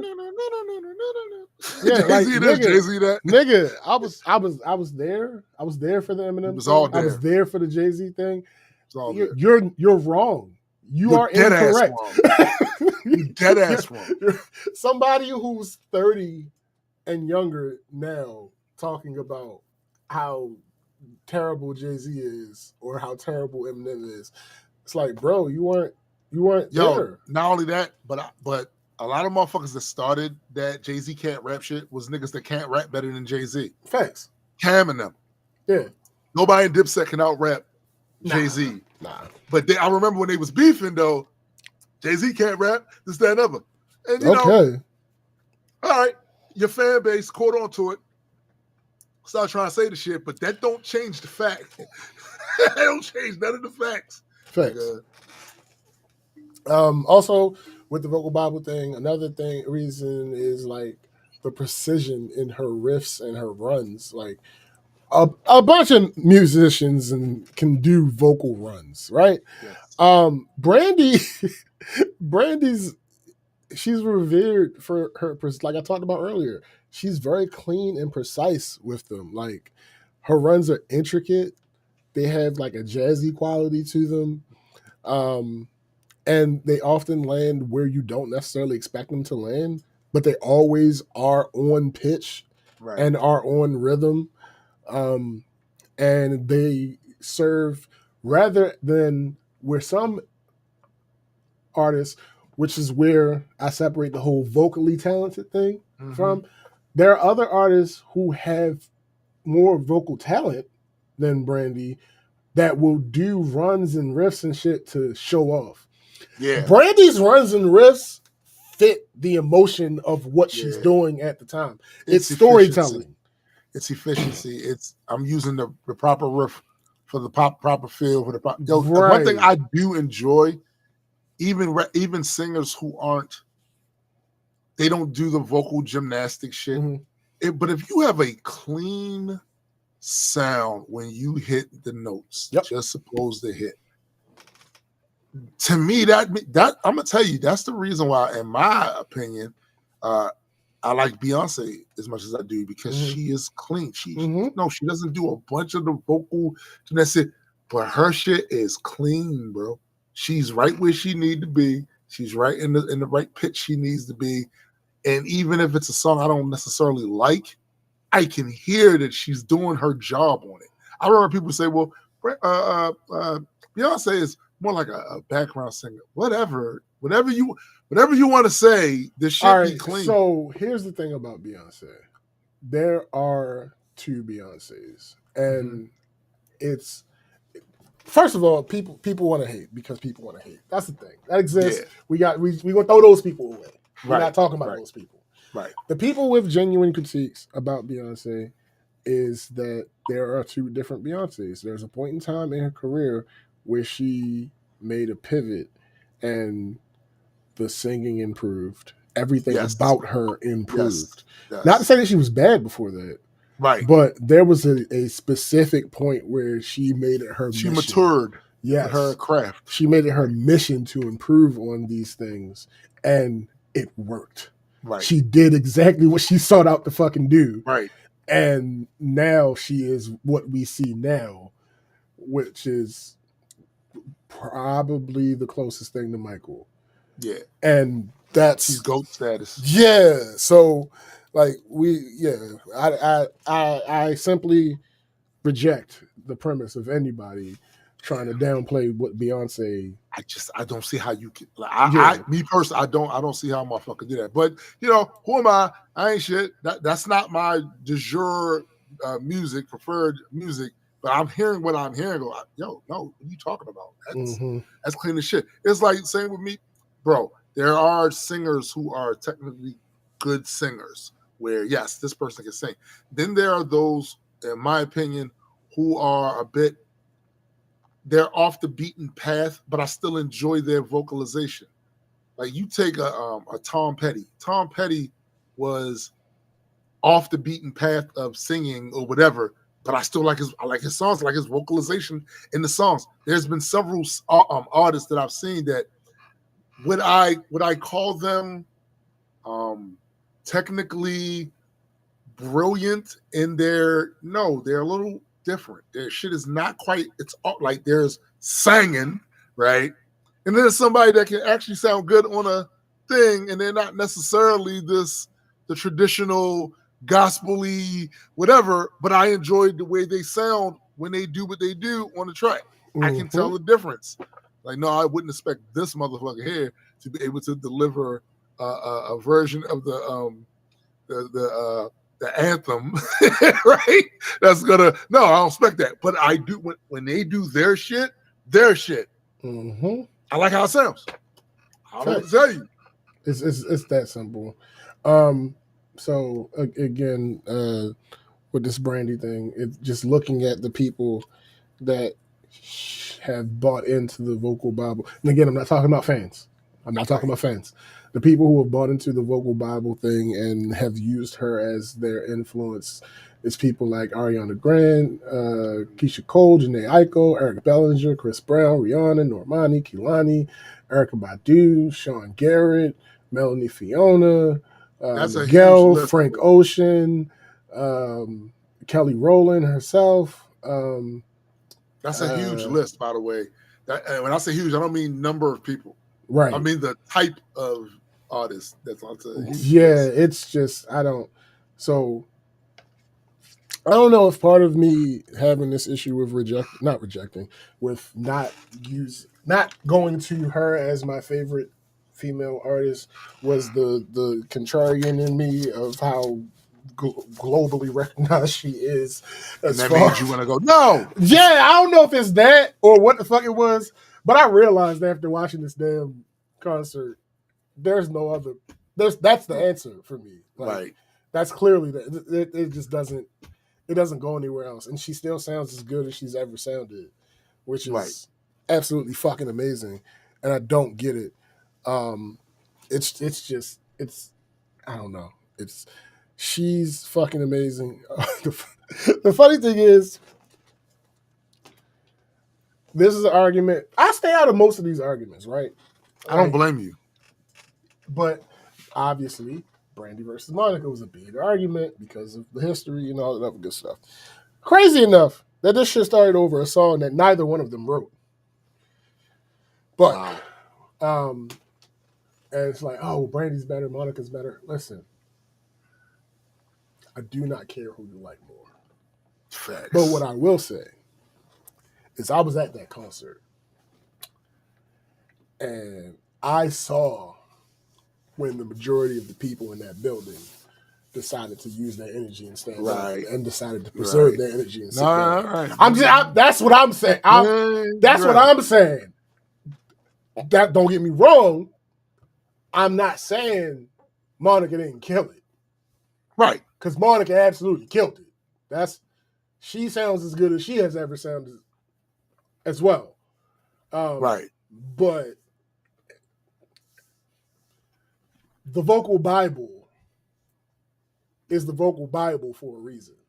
And she takes another thing that contributes to this nickname that I don't think people think about is how serious she takes it as well. That matters though. That does matter. When Ray J was up there on that goddamn versus stage, what did he go against Mario? I can't remember what the goddamn versus was. It was all these R&B niggas, and half of them couldn't sing no more. And Ray J was terrible. Ray J did not have a good performance at all on that versus stage. And Brandy kept trolling this nigga in his comments, talking about, yo, why you ain't do your vocal rest? Like, what you know better. Like, she trolling. We were taught to sing by the same person. Like, what do you? I'm not surprised at this. I'm not surprised. I'm not. That's big sister energy. Not only is it big sister, like nigga, you out here embarrassing me. But also with Ray J, I'm not surprised he didn't take that as seriously as he. Yeah. I'm just not surprised, bro. No, because his entire branding now is trolling and being ass. It's almost entirely. And there's a part of me that kind of respects it. Sure. But yo, just imagine the level of thick skin you gotta have for your big sister to be branded. Yeah, facts. And you fuck up on a vocal performance and she comes and publicly says shit to you, and is publicly trolling you in your Instagram comments. This nigga started deleting her comments and shit. I'm like, yo.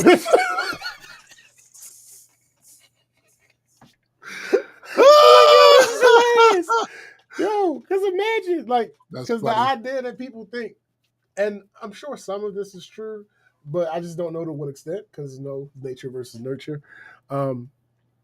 Singing runs in the family, but not necessarily. I could see it though. Like I could see there being a genetic component to the vocal cords, but it's not absolute. But it's not absolute. It's not absolute. Everybody that has a relative that can sing cannot necessarily sing. Facts. Simply because of that fact. Facts. Because some of that is genetic, B. Yeah. Some of it, but also some of it is training. It's a mishmash. Mm-hmm. It's not like rap, yo. Like there's pressure on my son to rap good. Mm-hmm. Because I have an expectation. If you're gonna do that shit, you better rap. Same as my nephew. To the point where when my nephew wanted to do other types of rap songs that didn't require him to show as much skill as that wasn't really the point of it. These are the songs he would never let me hear. Yeah. Because there was an expectation that I'm looking like, the fuck? What the fuck is this? Facts. Like, and he's right, because I had an expectation. The reason why Roderick is as good as he is because he had to live up to the expectations of me, his Uncle Roger, and shit like that. But the reason why a lot of his peers that he grew up with weren't is because they didn't have that. Yeah. So Roderick has a switch. We can go boop, boop, and then okay, he can. So if he doesn't, he's choosing not to. Yeah. That's what that is. Not like some of you motherfuckers hilarious who don't have a choice in the matter. Yeah. Same with my son. If he chooses not to, he won't. The difference is he has a switch where, I'm gonna rap really, really good now, and you're not going to be able to say anything about how I'm rapping. Right. If you don't like the song, you're not going to be saying anything about how I'm rapping. Yeah, because they got that. So Facts. No, I think Ray J getting that shit honest from his big sister, who's saying, "Nigga, fuck is you doing? Like you fucked up. Why were you not on vocal rest? Because that's how that's supposed to work. Like." I couldn't imagine one of my family members, one of my immediate family members, being this legend in this particular field, and then I do it too, and then they come back with I'm disappointed in you. Yeah. Oh, nigga. You have disgraced the family in so many ways. Your name will be stricken from the book. Nigga, their dad is the one that taught them how to sing. Yeah. So, yeah, I couldn't imagine. But whatever. Anyway, the point is, it was an amazing show. I will probably say it's the best concert I've ever been to, barring that fucking DJ. Like, outside of him, it was the best concert I've ever been to. It was... Most concerts I go to don't have 3 opening acts. So, I'm... ignoring the first dude because I don't know any of his music. I don't know any of his music, but he was amazing. He sounded amazing. But yeah, I knew music from the second act. I knew what up, Discord. What up? I knew music. I know Maya's music. I know Destiny's Child's music, and Kelly did some of Destiny's Child's songs. And then of course I'm there for Monica and Brandy. So yeah, I definitely say that's probably number 1 on my list, if not maybe number 2 because of that fucking DJ. But yeah, that's it. Cool. Oh, and speaking of the whole Majesty thing, I've been working on a little bit of of course you had my universe because gotta have stories ready. Hold on. Yeah, we got to listen. So, just so y'all know, SBJ has IP. He don't just punch up scripts. He writes movies too. he writes movies too. And all of those things are going to debut or appear on the Majesty app in all the full glory because it's majestic shit Facts. So it's getting the entire treatment. Mm-hmm. The entire treatment. So be on the lookout for more information about that. I am uber excited about that. The QR code. I got one of them. I don't know if I got the other one. But yeah, we want to thank everybody for joining us once again for another rousing edition. Yeah. Of the Black Culture Geeks podcast. Please know, before anything else, there is always music. Always music. Music from the past, current music, and music in the future. You can take your pick. You got SBJ with music that he's working on all the time and his past music. You got my man GA with his music. You got Gray with his music. You got me for my old shit back in the day. You know what I'm saying? But whatever you do, make sure you get those streams up for us because 0.003 cents per stream. Yeah, that's the number. That's the number. That's what they're doing to us. So get them streams up, and everything will be everything. Also, don't forget, coming up very soon, I believe that the Heard to the Grapevine podcast. At some point, it's not going to be Monday. I think it's going to be Monday. I don't know. It's coming back soon. There's a lot going on. Of course it is. Of course it is. But yeah, keep them in your mind, right? And if you haven't subscribed to the channel, go subscribe to the channel. I'm also Metas and Meetings with my man Super Side Guy, who's hitting the gym real hard these days. Absolutely. And my man Hendrick, who is also practicing his dad jokes. Yeah. That comes with being a dad. You know what I'm saying? You gotta have them. Gotta have jokes. Gotta have them. You know what I'm saying? Also, don't forget Gray's office hours as well. That I'm sure, I don't know if he's gonna do one today or not. I know he did a lot of work these last 2 days pitching them a platform and shit, which I'm telling y'all is going to change everything about how people enjoy reading comic books. But yeah, for my man SBJ, I am Tombstone the Dead Man, and for the greater multi-world entertainment family, we are out. Peace.